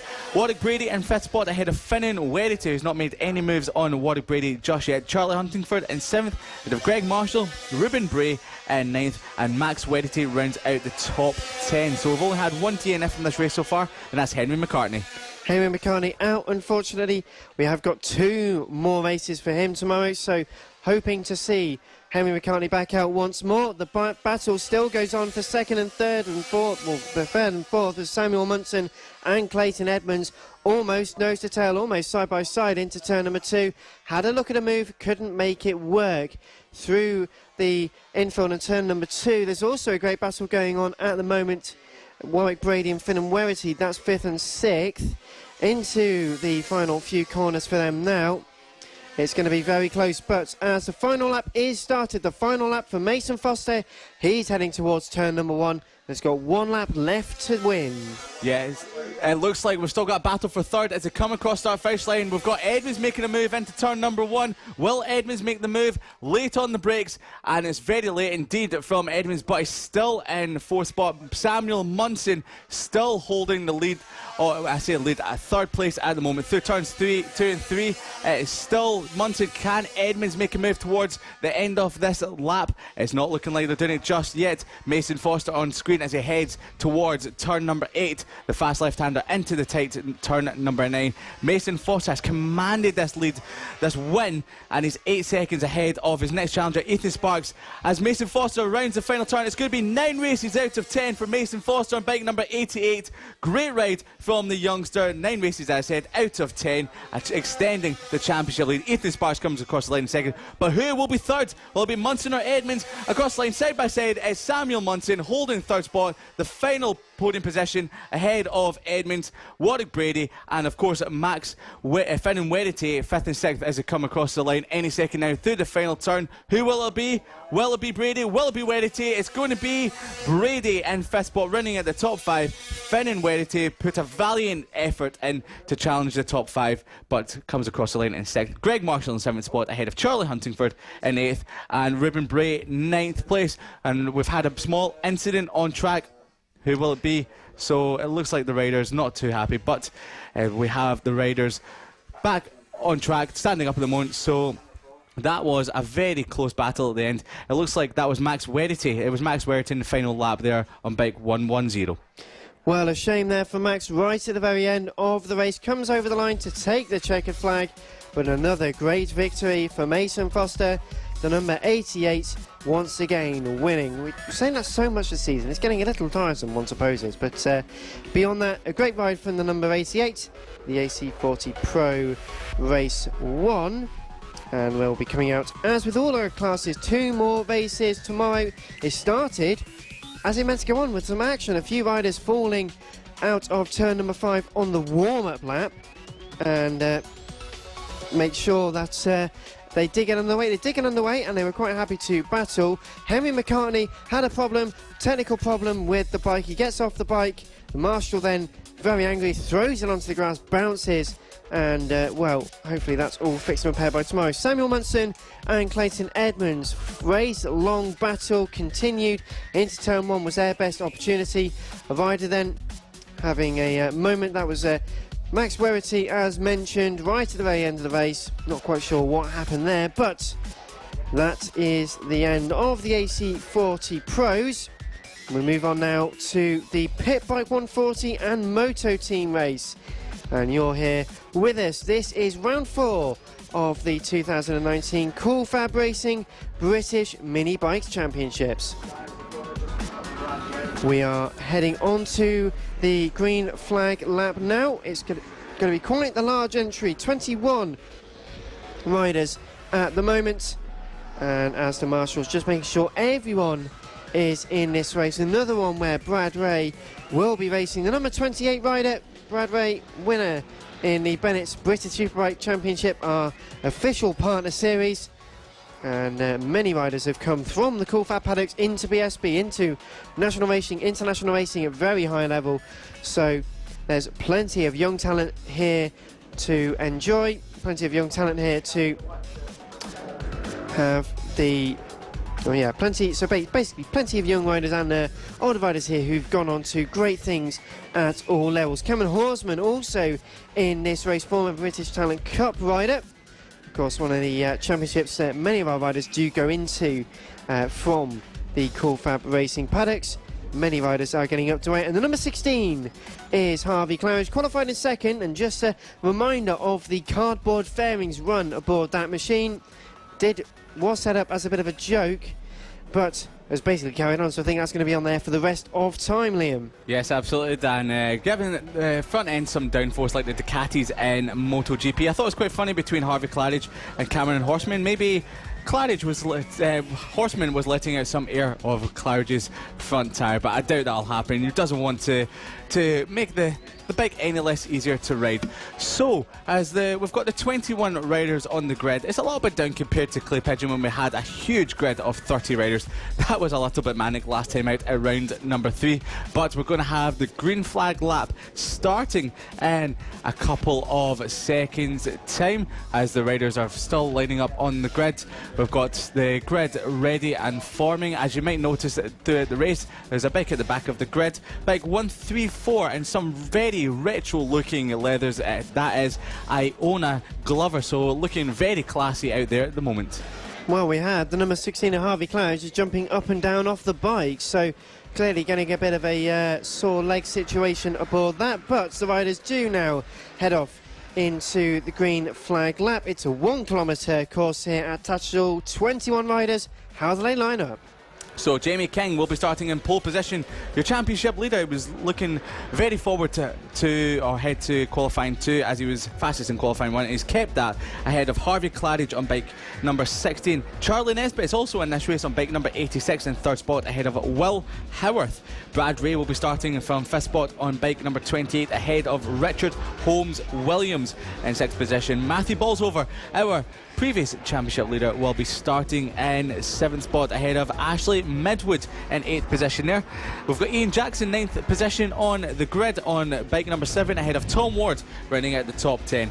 Simon Clowes on the Moto Team bike will be on 11th place on the grid on bike number 133 ahead of Bernie Hook. Sean Whittaker in 13th ahead of Fraser Kinnaird.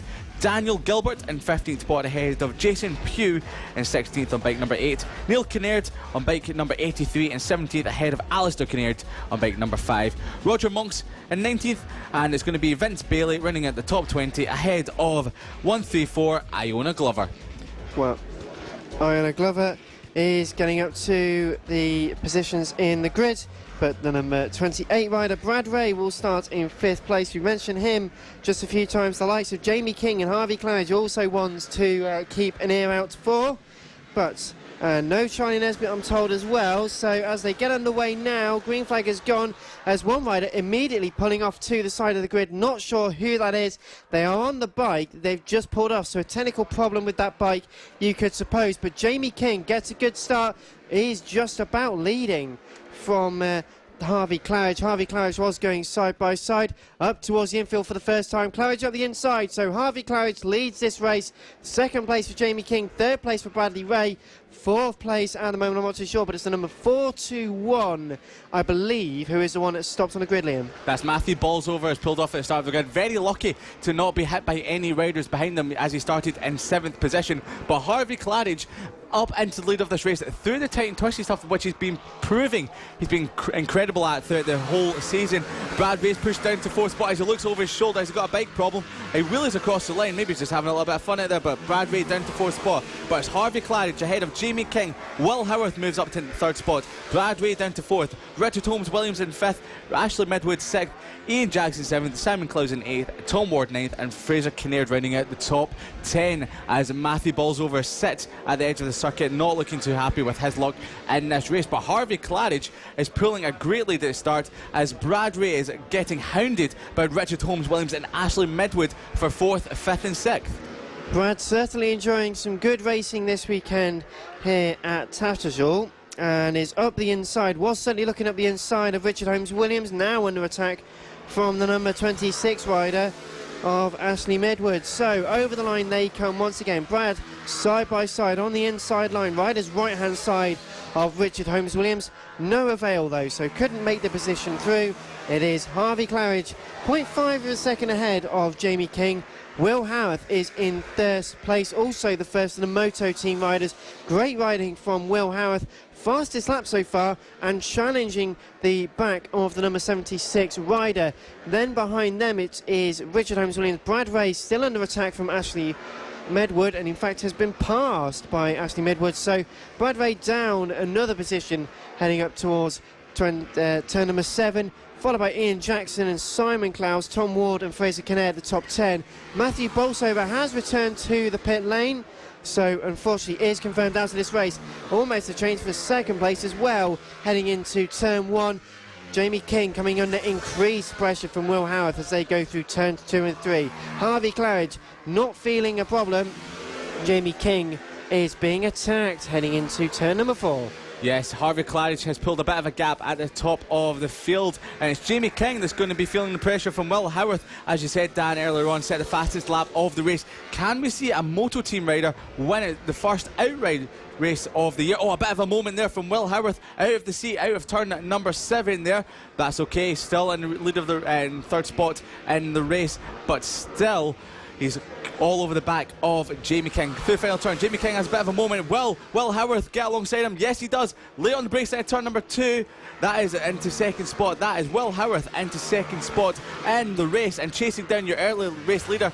That is Harvey Claridge, who's not pulled away as much as we might have thought he might have early on in this race. So we've got a group of 3 out front. That's Claridge, Howarth and King. Into turn 4, the first of the very tight hairpins. You go left, then right, then left again. It's going to be very close. Will Howarth has got so much confidence aboard the Moto Team machine. Harvey Claridge struggling for pace a little bit. On that last lap was a couple of tenths slower than Jamie King and Will Howarth. Heading towards the final corner now. Very long run. This is where Will Howarth got his success once before. He squeezed all the way to the end of the side. On the right-hand side, he goes up for the inside at Harvey Claridge. He can't take the race lead. He almost took the rear wheel off him. But as they make their way through turns 2 and 3, once again, it's getting ever closer between the pair of them. Yes, Harvey Claridge is the last of the late breakers. Will Howarth is going to have to ride around the outside or through Harvey Claridge if he wants to try and lead this race. So Jamie King still in third spot, but looks like there's a bit of a gap opening up between Claridge and Howarth, which means that we've got a group of 2 battling for the race when now Claridge seems to have upped his pace now that he knows that Will Howarth is all over the back as they head down towards the final turn. Jamie King, can he pick up the pieces if these 2 make a mistake? Across start finish line once again. Will Howarth, Harvey Claridge, Howarth make the last of the late breakers? Not quite. Claridge still round the outside. There's a bit of a back marker in the way now. That is Iona Glover pushed out towards the edge of the track, but Claridge making some great late braking moves to stay in the lead of this race from Will Howarth. But will it be enough though? This is the trouble. The number 96 rider has got so much straight line speed.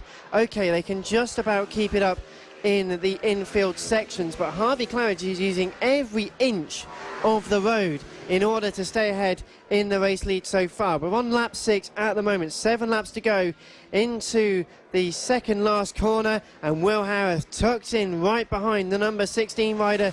They go side by side once again. Harvey is getting wise to this and can break so much later. They're side by side, but Will Howarth makes it stick. He leads this race, but down has gone. I'm not sure who Claridge, this Claridge has gone down. Yeah, it was Claridge, it went down. So what happened there? My goodness me, he just couldn't take being overtaken, could he? He was off into the dirt on the wide line as Will Howarth came past. Harvey Claridge tried to get back on the throttle early, but the front tyre screamed far too much and down Claridge went. But he's back into the race, and I don't believe he lost too many positions. No, he didn't. He's still in third spot. So can he maybe catch the back of Jamie King before the end of this race? 6 laps to go. Will Howarth now has a huge lead ahead of Jamie King with only 5 laps to go as they come across start-finish line any second now. Will Howarth over the line, our new race leader, the leading rider overall and in Moto Team. 1.5 seconds is the gap between himself and Jamie King. Then Harvey Claridge is a further 3.3 seconds behind Jamie in third place. Ashley Midwood up to 4th, having passed Ian Jackson. Richard Holmes Williams is up into 6th ahead of Simon Clowes. Then it's Tom Ward ahead of Brad Ray, so number 21 versus number 28. 2 mates having a bit of fun out there so far. Then it is Fraser Kinnaird in your top 10. 5 laps to go. We're on lap 8 at the moment, and Will Howarth is your race leader. No, how I said that Harvey Claridge might try and make all the moves possible to try and close back in Jamie King. And it looks like that's happening. It looks like Harvey Claridge is on a very quick lap at the moment as King crosses the line to start the next lap. We've got Claridge in the background at the moment, and he's 0.2 of a lap faster. Jamie King, a bit of a moment there. Back to Brad Ray, who's all over the back of his fellow Suzuki rider, well, in this race anyway. That is number 21. Tom Ward has moved ahead of Brad Ray over the last couple of laps as they take off another lap. Looks like Brad Ray and of course Tom Ward are just having a bit of fun out there. So Tom Ward still holds 8th place ahead of Brad Ray as they come through past the back markers into turn number 2. Brad Ray setting up, letting Tom Ward ahead. Going wide was the number 16 rider of Harvey Claridge out of turn number 5. There's also a yellow flag at turn number 8. There's a rider, can't see who it is. I think it's a Moto Team rider who has just gotten off the bike. Technical problem with that and heading for retirement. So a shame there. just confirmation of that rider down at turn number 8. And someone else has gone down at the same corner as well. My goodness me. So that seems to be a bit of a hot spot for trouble. They're pointing. Is there oil down at turn number 8? There could well be. They were pointing to the marshals at the apex, so perhaps there is. Red flag. There's a red flag. Confirmed a red flag with 2.5 laps to go. A red flag because of that thing down at turn number 8. So that is, we're not quite sure as to why. We will get you more confirmation as and when we can, and we won't know whether that's a result as of yet. There's also rider stops at turn number 6. That, I believe, is the number 8 machine. I think, looking out the window, it looked like to be the number 8. Carrying on though, so no real problem, just slowing down with technical issues. Well, as for that, red flag with 2 laps left to go, according to our timing screens for the Pit Bike 140 and Moto Team riders, could well be a result, although we will get confirmation for that in just a moment. But if it is, it would mean that the Moto Team rider, Will Howarth, the number 96, takes the victory in Moto Team and overall. And I certainly can't recall that happening for a long while in cool FAB-Racing. So confirmation then, according to what I'm being told, Will Howarth is your race winner. Winner in Moto Team, winner in the overall class as well. Pit Bike 140, Jamie King was the winner, so took pole position and took the victory in class. Extremely happy with that, I can imagine Jamie will be. Harvey Claridge and Ian Jackson were 3rd and 4th, ahead of Simon Clowes, Richard Holmes Williams and Tom Ward. So Clowes and Ward are your 2nd and 3rd in the Moto Team category. Brad Ray was in 8th, ahead of Fraser Kinnaird. Sean Whittaker is the man who rounds out the top 10. But just a reminder then, the first Pit Bike 140 and Moto Team race of the weekend. Everyone gets away cleanly into turns 2 and 3 for the first time. And well, it's a bit of a challenge. Problem for the number 421, that was Matthew Bolsover into retirement off the grid. So a shame for him. Brad Ray was having a few battles with a few riders, enjoying being overtaken as well as doing a bit of overtaking here and there. Brad really is a very talented rider, getting past rider number 26 into turn number 5. But the battle for second place started to emerge between Jamie King and Will Howarth. Then it didn't emerge because it had already happened. Carrying on, a few attempts made, the number 96 on the number 15, number 16 of Harvey Claridge. They fought for a few laps, more and more pressure being put up by Harvey Claridge. And as they went side by side over the line, heading up towards the first corner, he did make the move stick. They both go a bit wide, but then just loses the rear end, does the number 16 rider of Harvey Claridge. Just tried to turn in, maybe a bit too much grip wanted. So an unfortunate shame there for Harvey. And as they go through, just confirmation a bit moment, then the bike goes down. Tom Ward and Brad Ray also enjoying a good scrap, good friends.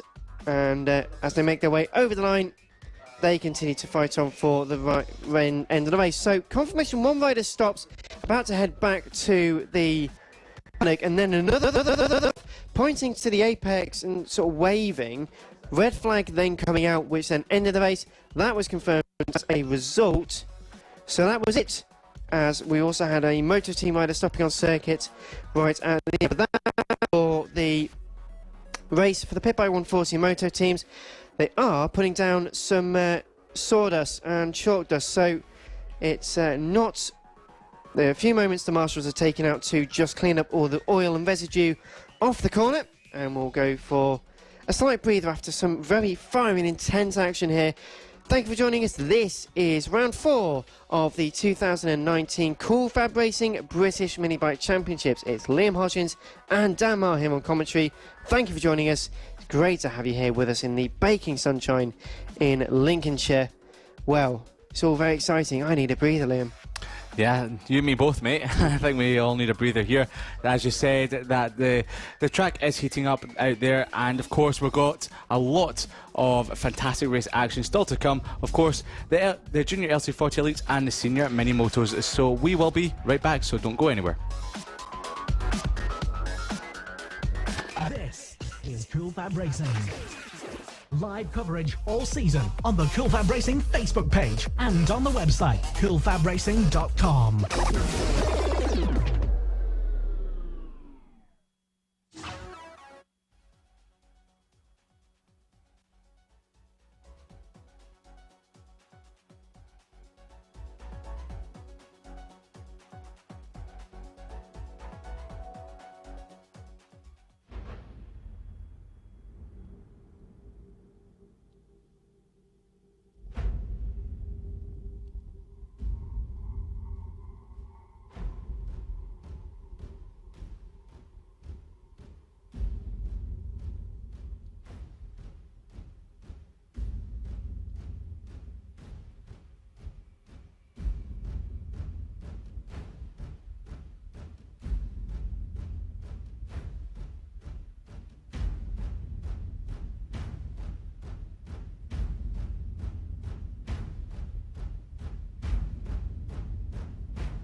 This is FAB-Racing.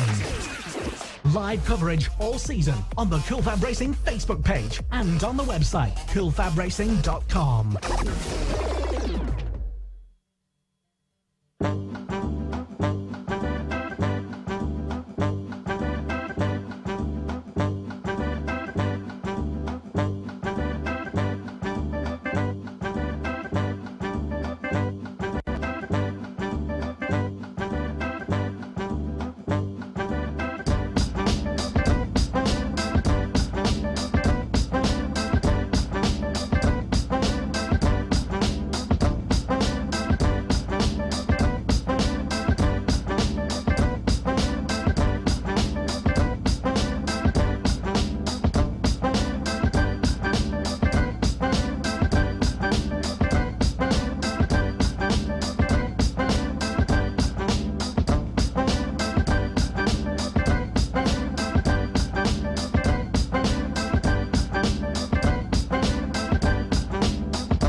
The original and best British championships for mini bikes. This is Cool Fab Racing.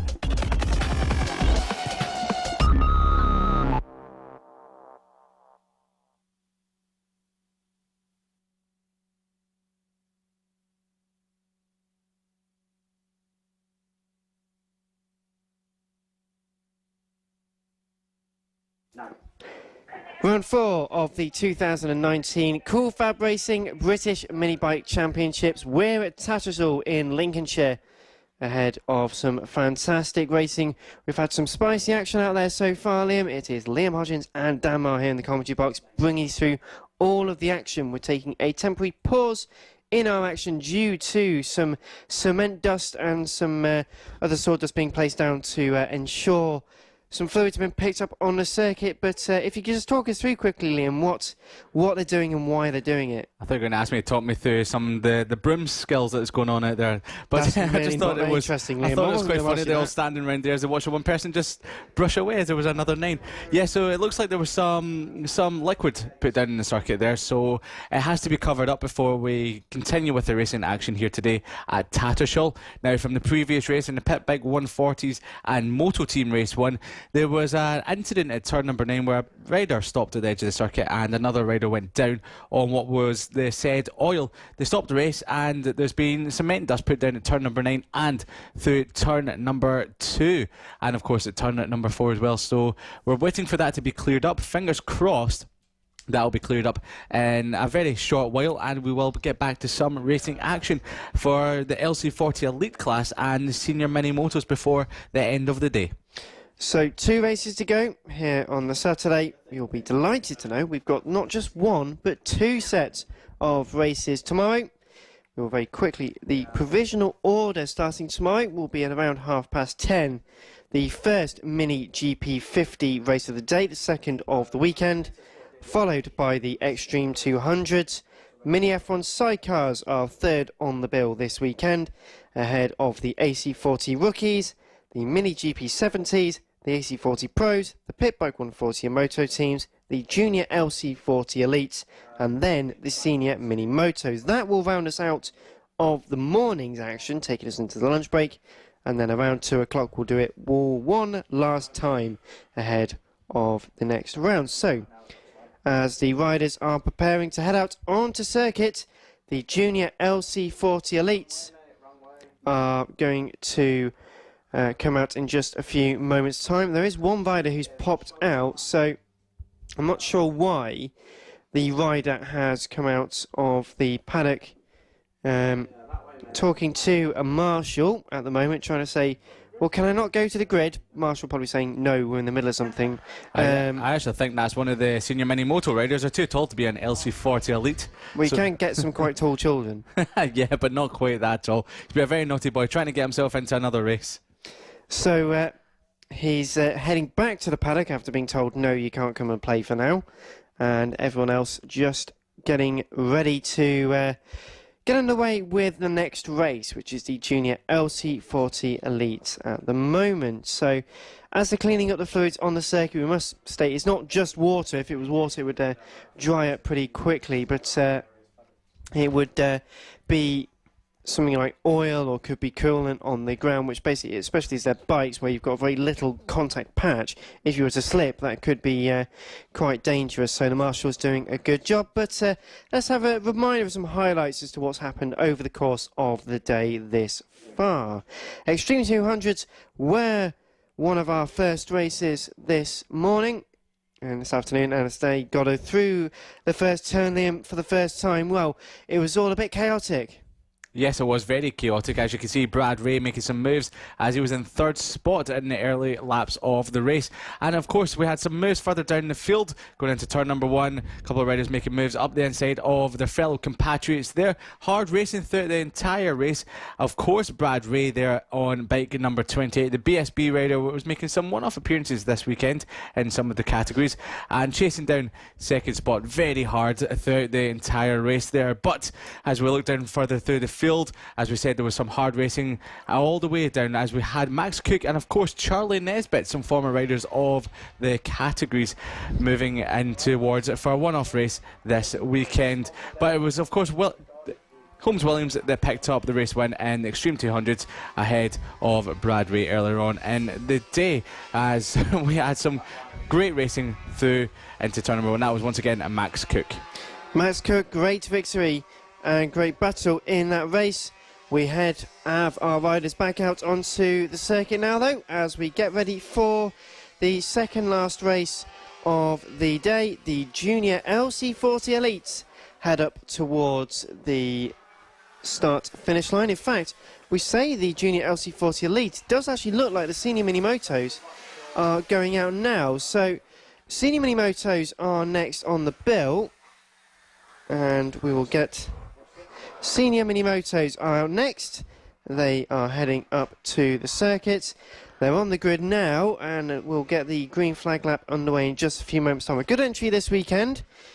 Good quality entry this weekend, and it's something we do like to have. Senior Mini Motos do provide some fantastic action over the course of the race meetings. Yes, they do provide some fantastic race action. Now, it was supposed to be the LC40 Elites going out now, but we actually have the Senior Mini Moto class, so not too sure what the change in the bill is, but of course we've got some great race action ahead of us. Now, there's an 11 rider strong field for the penultimate race of the day in the Lincolnshire Sunshine, as the riders make their way onto the start of their green flag lap. And in pole position, it is going to be Will Howarth, who was out in the previous race just there. He'll be starting from pole position ahead of Bernie Hook in second spot. Matt Birkin, our early championship leader, is in third position on the grid ahead of Josh Birkin on bike number 4. Andy Whedon is in the 5th spot on bike 7 ahead of Simon Huntingford on bike 47 in 6th spot. Craig Ashall in 7th position on the grid, topping off row number 4 ahead of Nick Bennett on bike 711 in 8th place.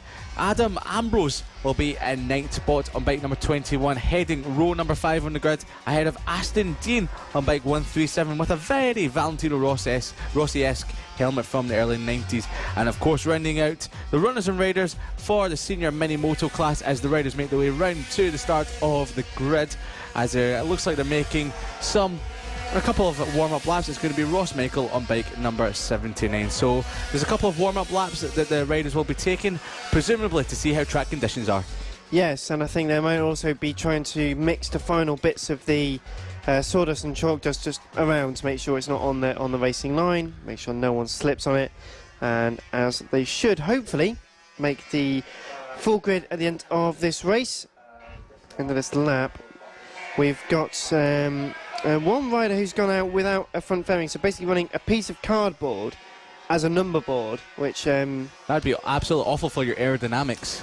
Well, you think it is the case, but the fact it's just one slab of cardboard pointing upwards, I think probably would be as efficient. I think to talk about a car racing story for just a few moments, I think about like 30 or 40 years ago in the Touring Car Championships, TWR, Tom Walkinshaw Racing, had complained that Wyn Percy was running a angled number plate on his car.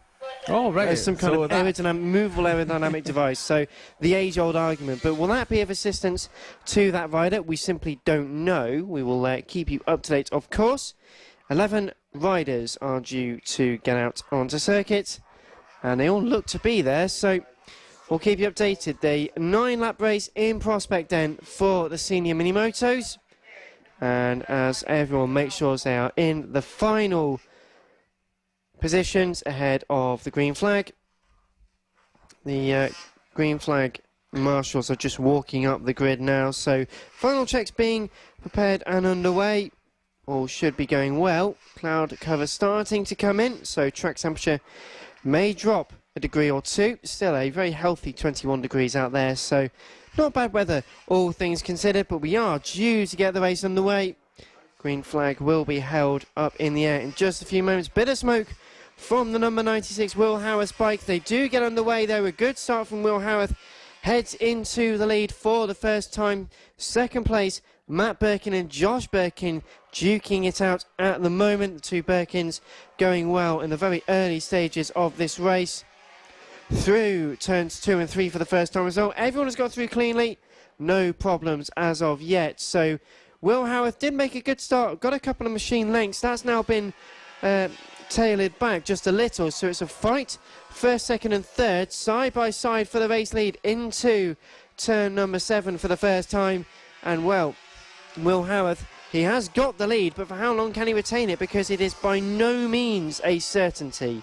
Yes, it looks like Bernie Hook is finding every which way, and he does. Up the inside into the final turn, pushes Will Howarth back, and Matt Birkin in third spot as they come across the line. Will Howarth make his way up the inside, not quite, but Matt Birkin round the outside, runs a little wide, and this is a great battle for the top 3 at the moment. Matt Birkin changes the line into turn number 2, and not quite making a move stick just yet. As we look further back, it looks like Josh Birkin up to 4th spot. He is. That is Josh Birkin up to 4th spot. It pushes Andy Weeding aside, and that is a change for positions 4th and 5th as they come into turn number 4. So Matt Birkin chases the back of Will Howarth, who chases the back of Bernie Hook in the opening stages of the Senior Mini Moto race number 1. 3-way fight for the race lead, although the race lead is actually starting to gap a little bit.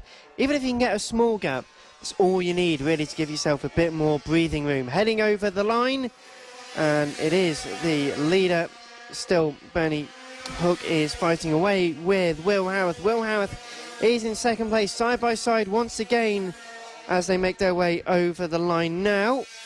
And definitely going to be a good result for those so far. Riders still making their way through up towards turns 4 now. 4th and 5th getting very close at the moment as well. Heading up into the first of the hairpins, left, then right, then left again. And that's a piece of cardboard on the front of the second rider's fairing, definitely not being an aerodynamic helmet. In fact, it's pretty much wrapped around his handlebars by this point. Yes, it is. That's 2 riders. Josh Birkin down. That's Josh Birkin down, falling out of 4th spot, back in the race. It looks like he's lost a few positions there, but losing the front, coming through turn at number 7 as he was getting pressured from the legs of Andy Weedon. So Josh Birkin back into the race. Can he make any progress? But thankfully he's back in the race as Matt Birkin looks like he's making a move all over the back of Will Howarth. Will Howarth be able to hold off Matt Birkin? Well, we'll continue to see if that's the case. Well, it is Bernie Hook, the number 0, in first place, 1.1 seconds ahead of Will Howarth. Matt Birkin under pressure. They're fighting the pair of them, Andy Weedon and Nick Bennett. That's officially your top 5. And then you've got Adam Ambrose, Craig Ashall and Josh Birkin all nose to tail, side by side. Adam Ambrose, the number 21 orders contact as well. The rider goes down, he's back up onto his feet and is about to get back onto the bike. Wasn't sure which rider that was, but it all got a bit too close for comfort there. It isn't the easiest thing to do, fighting through the hairpins, and unfortunately to their detriment, they found out just how tricky this circuit is. There's a lot of fantastic and hard battling going on all the way down the field in the Senior Mini Moto race. So that was Josh Birkin, who was trying to make his way back through the field, getting embroiled in a fantastic battle with many of the riders further down. So it looks like it could be Craig Ashall that went down in that incident. But Matt Birkin still all over the back of Will Howarth. There's a 1.1 second gap between Bernie Hook, who just set the fastest lap of the race on the previous lap, a 50.444. So he's pulling away ever so slightly from the battle for second and third. There's just over 5 laps remaining of this race as they head towards the final turn. Can Matt Birkin get a good run through the final turn across the start-finish line? They come now as a bit of a gap opened up, so he won't be able to make a move just yet, but he's very good out of this turn at number 1 hairpin as he chases the back of Howarth. But it looks like Howarth and Birkin have made inroads into the back of Bernie Hook. They have. They were 10th faster on a previous lap, so Hook could be coming under pressure from second and third any moment now, as it looks like Howarth has found his feet once again and continues to close the gap. Will Howarth, Matt Birkin, that battle for second and third. The tricky thing, as always with the Senior Mini Motos, is without wanting to sound harsh, is sheer size. Because they are larger riders on these bikes as opposed to the kids when they're racing on these kind of bikes. They can't move the bikes about quite so much, but they also have quite a large aerodynamic effect. Once you get into the slipstream, as Matt Birkin is finding now through the final corner, ducks left, ducks right, tries to go up the inside into turn number 1. Can he make the move stick? Yes, he can. Up into second place, and he timed that really perfectly. New fastest lap on that last lap as well. So Matt Birkin, as I was just saying, gets into the slipstream, really makes the move work. Will Howarth was starting to close in a little bit though through turns 3 and 4, rolling off the brakes a little earlier, just letting the natural momentum carry you into the corner. It's not the easiest thing in the world to try and do, but Bernie Hook, the race leader, is starting to be closed down by Matt Birkin, your new man in second place. There's only 3 laps to go in this as well, so not an awfully large amount of time in which to make progress. Yes, you said Matt Birkin is closing down his championship rival Bernie Hook. He made a bit of an error into turn number 7, lost it from him, picked it up, but is still continuing on his way. He was a tenth slower on that lap because of that incident than Bernie Hook, so Hook has still got a 1.1 second advantage at the top of the field with only 3 laps to go. Matt Birkin is pushing very hard, ever so hard, to try and catch that gap back up, but it looks like Hook has got it under control at the moment. Howarth is still in third. Andy Whedon is a few seconds further back. I say a few seconds further back. He's 14 seconds further back than Howarth. Josh Birkin has moved his way back up to 5th. So after crashing out of 4th spot earlier on in the race, he's now back up to 5th spot and a few seconds further back than Andy Whedon in 4th. Nick Bennett in 6th ahead of Adam Ambrose in 7th. Simon Huntingford in 8th. Craig Ashall in 9th. Ross Michael in 10th. And Aston Dean rounding out the runners and riders. We've had the unusual situation of the 2 leading riders, Bernie Hook and Matt Birkin, having both set identical fastest laps, 50.350. Bernie Hook only just set that, so it would actually go to Matt Birkin because Matt Birkin set the lap first. But 2 laps to go, and they're starting to encounter a few other riders in this race.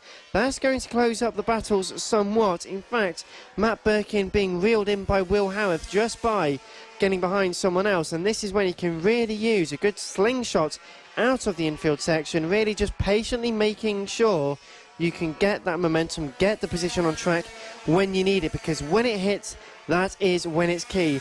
Bernie Hook, though, isn't worrying about that so much, as he's about to come over the line, in fact does come over the line to start the final lap of this race. Race 1 for the senior mini motos here at Coolfab, round 4 of the 2019 championships. Yes, so we started the final lap of the race. Will Howarth looks like he's having trouble with the acceleration of his bike coming out of the turn 9 hairpin, but it's all over the back of Birkin. Will he make a move as they come through the infield section of the track? We're looking at our race leader, Bernie Hook, at the moment. He looks like he's got this sewn up for the moment as he approaches a back marker, but it's not all over yet. Birkin going defensive into turn number 7.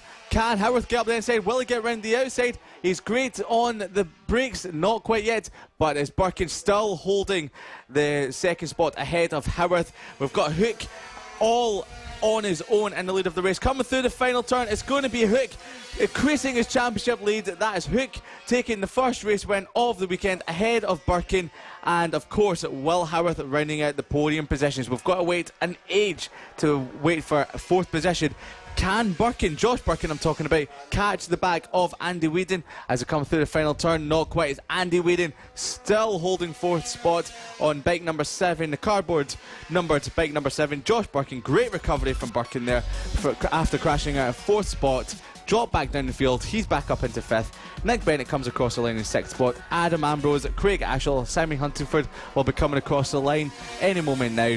We've got Craig Ashall coming across the line after Adam Ambrose, who crashed out earlier on in the race, as we've got Craig Ashall coming through the final couple of corners across the line, completes the race after he went down as he was embroiled in a battle between Birkin and Andy Whedon, and rounding out the top 10 will be Ross Michael ahead of Aston Dean. So Dan, that was a very incredible race at the top of the senior mini motos. It was an incredible race at the very top of the senior mini motos.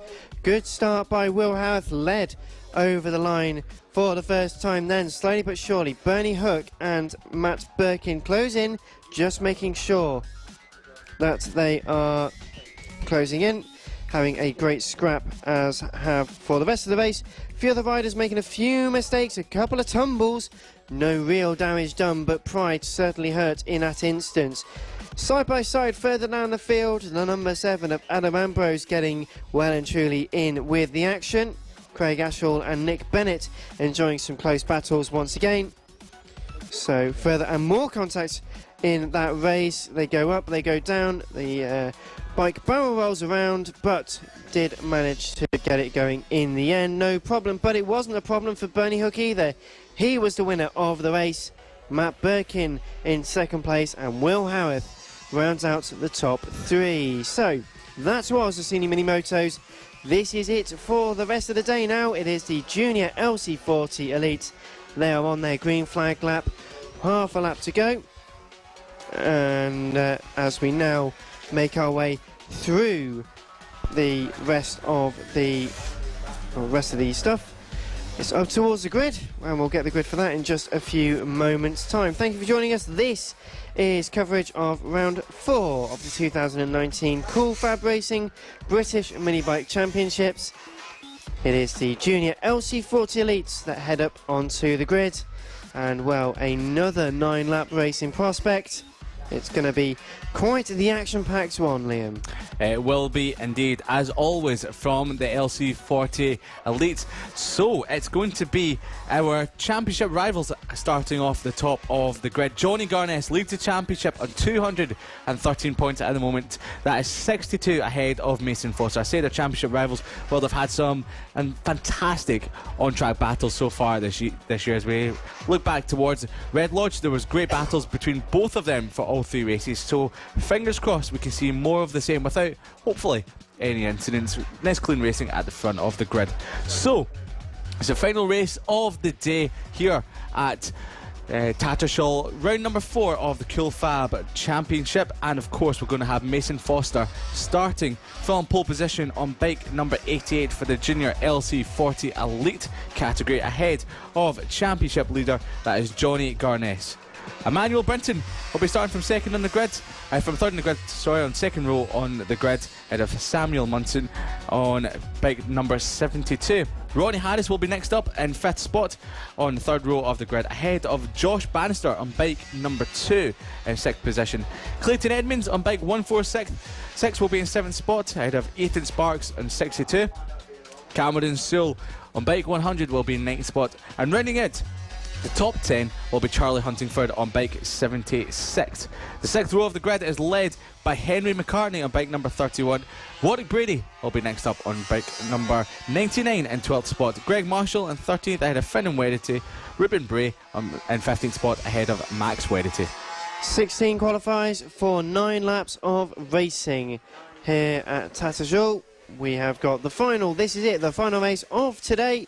Of course, 2 more fantastic sets of races tomorrow, so all action here for round 4 of the 2019 Cool Fab Racing British Mini Bike Championships. We are the official partner series to the Bennett's British Superbike Championship. We're on the road to MotoGP. These riders are destined for greatness in national, international levels of competition. Many of our riders, including BSB's Brad Ray, coming through the Cool Fab Racing paddocks, in fact come back to race with us on occasion, but we're about to get underway. The final race of Saturday is underway now. A good start from the front row. Mason Foster versus Johnny Garness. How many times over the years have we said that? But it's Garness who makes an initial getaway, great getaway, and into the lead of this race ahead of Mason Foster. Samuel Munson and Emmanuel Brinton getting involved, heading through the first few corners for the first time. They're all a bit line astern. There's not too much scrapping going on this first lap through the infield for the first time, but patience will certainly pay, Liam. Well, indeed, Dan, and of course Johnny Garness is always very patient because he's usually leading the race, and of course he's picked up many wins this season. Mason Foster, as you said, has been his championship contender for many years. There's always been great on-track battles between both of them. As they come across start-finish line now, will Mason Foster make a move into turn number 1 late on the brakes, but Johnny Garness is even later on the brakes, and we've got to continue with the order that we started off with Johnny Garness leading Mason Foster, but that battle on track is ready to embroil ever more as the race continues. In third is Samuel Munson. Emmanuel Brinton in 4th place ahead of Josh Bannister has made a great start. Josh Bannister is up to 5th spot from 6th in the grid ahead of Clayton Edmonds, Ronnie Harris, Cameron Sewell in 8th ahead of Charlie Huntingford 9th, who Warwick Brady runs out the top 10 ahead of Greg Marshall, Finn Wedity, Ruben Bray, Ethan Sparks, Henry McCartney and Max Wedity. Well, great starts. People are underway, and we are underway racing here with the Junior LC40 Elites. Garness versus Foster. This is the one we always mention. It's always so close. They're side by side again into turn number 1. He can't quite make the move. Mason Foster looked to ride his right-hand side. Couldn't quite chicken out on the brakes. Johnny Garness remains in the lead of this race. Samuel Munson third, ahead of Emmanuel Brinton and Josh Bannister. They are nose to tail at the moment. At the moment, it's more Samuel Munson versus Emmanuel Brinton. Emmanuel's final weekend racing in Cool Fab, we believe. We spoke to his father on Friday in the paddock during setup, and well, they said they're going to be moving to Spain as a family in a few months' time, and they're going to be taking a little bit of time to really decide what they're going to do. Continue, they might fly over and continue racing in Cool Fab, or they might race locally, and well, it is certainly a good audition for that, because it is Munson versus Brinton, 3rd and 4th, but the battle for the race lead has changed. In fact, it's Mason Foster, new fastest lap and into the lead of the race, but they're side by side into turns 2 and 3. The green bike of Mason Foster is just ahead of Johnny Garness, but Garness lets the brakes off, dives through on the inside into turn number 3. Liam, that is absolutely masterful stuff. It's just incredible stuff from Johnny Garness, as we've become used to so far this season. As we've seen so many times, that Mason Foster looks incredibly fast on the fast corners and the straights. Johnny Garness is always a demon on the brakes as they come through turn at number 9. It's Johnny Garness from Mason Foster. Will Foster make another move into turn number 1? He's got a great run through turn 10. I'll cross the start finish line round the outside. Mason Foster fast on the brakes. Johnny Garness late on the brakes though. Mason Foster runs away. Johnny Garness back into the lead of the race. This race is shaping up to be an absolute classic between the two. And apologies, we've got 6 laps left to go, and it's Garness versus Foster once again. Foster still has the fastest lap. That's the thing. There's always something about one of them which has got the momentum behind them. The gap was half a second over the line, but we're going through the infield section at the moment with the pair, and they are as close as can be. Yes, they really are, because we've got Mason Foster climbing all over the back of Garness. Garness still gets a run through the corner, but as we see lap and lap again, Mason Foster's like a bullet from the gun through turn 10. As we come through turn 10, it's going to be a cross-start finish line. Will Mason Foster making the brakes? Oh, late on the brakes. A little bit of movement under the bike, touches with Garness into first. Johnny Garness coming back round the outside. Has he made done? He has done. Johnny Garness around the outside will not give up that lead. He's fighting tooth and nail, and every time Mason Foster jumps back into the lead of the race, Johnny Garness snatches it right back again. And that's the real thing with the momentum between the two. They've always got something on each other. Johnny Garness now with the fastest lap. It's even like when he went for the lead a few laps ago. Mason Foster had made it through. We do have a rider who stopped on the infield. They are sat the tyres at the moment, so they seem to be all right. Problem with the bike perhaps for now, but Garness versus Foster, they head up towards the line once again. In the tow is Mason Foster. He looks to ride his right hand side up the inside at turn number 1, makes the move stick, so Mason Foster is back ahead, but Johnny Garness gets such a great run out of turn number 1. He's right back up again. Another rider stopped. That's down at turn number 9, I believe. That's Samuel Munson out of the Samuel race. Munson again with problems. Unfortunate for him. But as they go once again, it's still side by side between Garness and Foster. Foster again back through. Garness on rider's right hand side, ducks the rider's left hand side, throws it up the inside, takes the lead back once again through the hairpins, the left hairpins. They change the lead at every opportunity through the final corner. This is 3 laps to go. There's no relentlessment in this at this. No And it's side by side again. Mason Foster with a great run around the outside into turn number 1. Already got it settled by the corner. Will that be enough to do it, Liam? Not quite, because we know Johnny Garnett is going to come back, as he does every single lap, through turn number 3 into turn number 4. The big movement from Johnny Garnett, he lets the brake off. It's runway. Oh, the touch coming through turn 4. Mason Foster, Johnny Garnett are giving us a battle for the ages. This is incredible stuff from the two youngsters here through the tight infield section. Johnny Garnett is leading the way. Now through the tight infield, Johnny Garnett always pulls away. He seems to be better on acceleration, but Mason Foster always has the power down the straight. They're pushing a back marker out of the way. We're coming on to the penultimate lap, coming across the start-finish lane. Again, Mason Foster with the run through turn 10, across the start-finish lane, late on the brakes, comes across Johnny Garnett, cuts him off, says see you later buddy, and into the lead of the race once again. Can Johnny Garnett make a move on the race leader? Once again, will it be into turn number 4, late on the brakes, going up the inside? Yes, he does. It's Johnny Garnett back ahead of Mason Foster. They nearly touch once again, Dan. It's that way that going into turn 3 is the way that Garnett can just let the brakes off on the handlebars, throw the bike through at the apex and carry so much more apex speed than Mason Foster in order to catch through. With a lap and a half to go into the back section of this lap, Johnny Garnett is ahead as they're about to start the final lap, but that is not a position you would willingly want to be. Mason Foster gets a great run out of the final corner, already into the lead by the braking zone, goes deep into turn 1, so with 1 lap to go, every corner is critical. Garnett in second. He looks up the inside at turn number 2. This is unfamiliar territory for the young rider. He's always on the attack. He does. He sends it through on the inside. A bump there from Mason Foster. Got caught out by a bump in the road. Loses some vital track position. But half a lap to go. Mason Foster still on the attack. Yes, Johnny Garnett is that little terrier that will never go away. Mason Foster looks like he's lost the chance of the win of this race. Johnny Garnett coming through the penultimate turn. He's done absolutely everything to take this race win. Through the final turn, Johnny Garnett takes the race win here in the LC40 Elites ahead of Mason Foster. Not ahead of Mason Foster. Mason Foster's gone down, I believe, or pulled off the circuit. Mason Foster has disappeared on this final lap. No, he doesn't. He comes across the line eventually. 6 seconds further down, so he lost a bunch of time in the last couple of corners on that final lap there. Not quite sure what happened for Mason Foster. Emmanuel Brinton comes across the line only 3 seconds further back from Mason Foster. Clayton Edmonds in 4th, Josh Bannister in 5th spot, Ronnie Harris in 6th. We'll be waiting for Cameron Sewell, Charlie Huntingford, Warwick Brady and the likes to come across the line any second now, as we've got a battle further down the field. This is a great battle to turn number 9. Will it be the number 76 of Charlie Huntingford? Yes, it will be. Charlie Huntingford holds on to continue to catch further up in the championship. But once again, Johnny Garnett take another race win of the season ahead of his main championship rival Mason Foster. They have given us another fantastic and heated battle. I think I need another lie down. Yeah, I think we're certainly going to need a lie down after that one. Some fantastic racing to end the day here at Tattershall in Lincolnshire.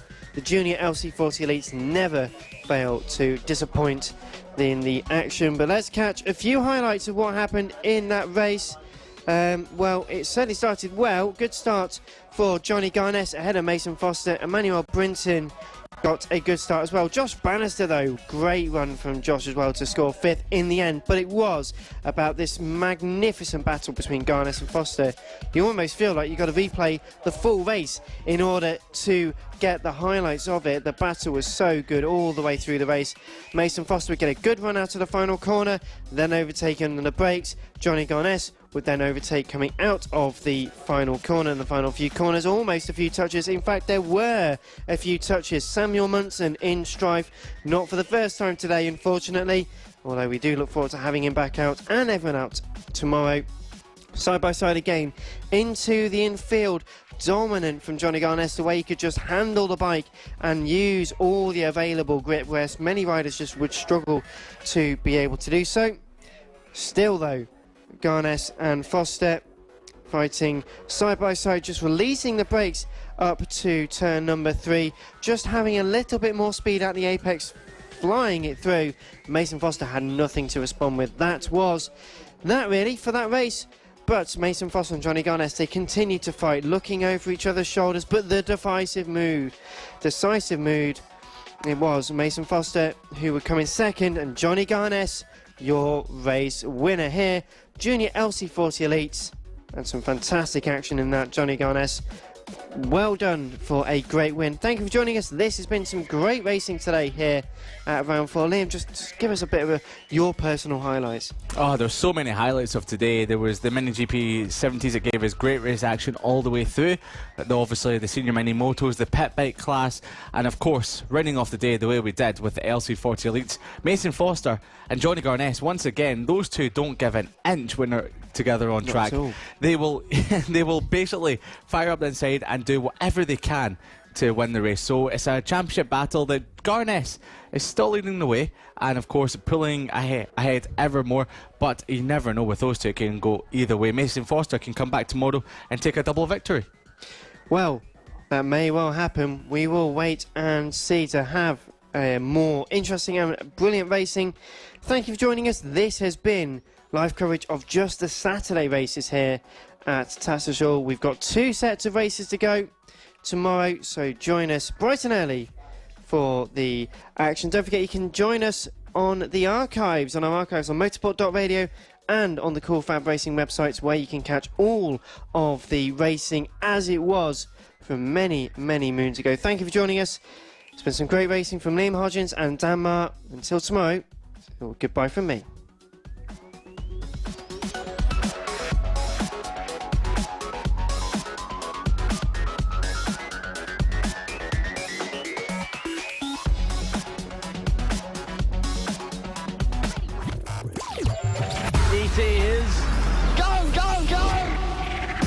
This is the Cool Fab Racing British Mini Bikes Championship.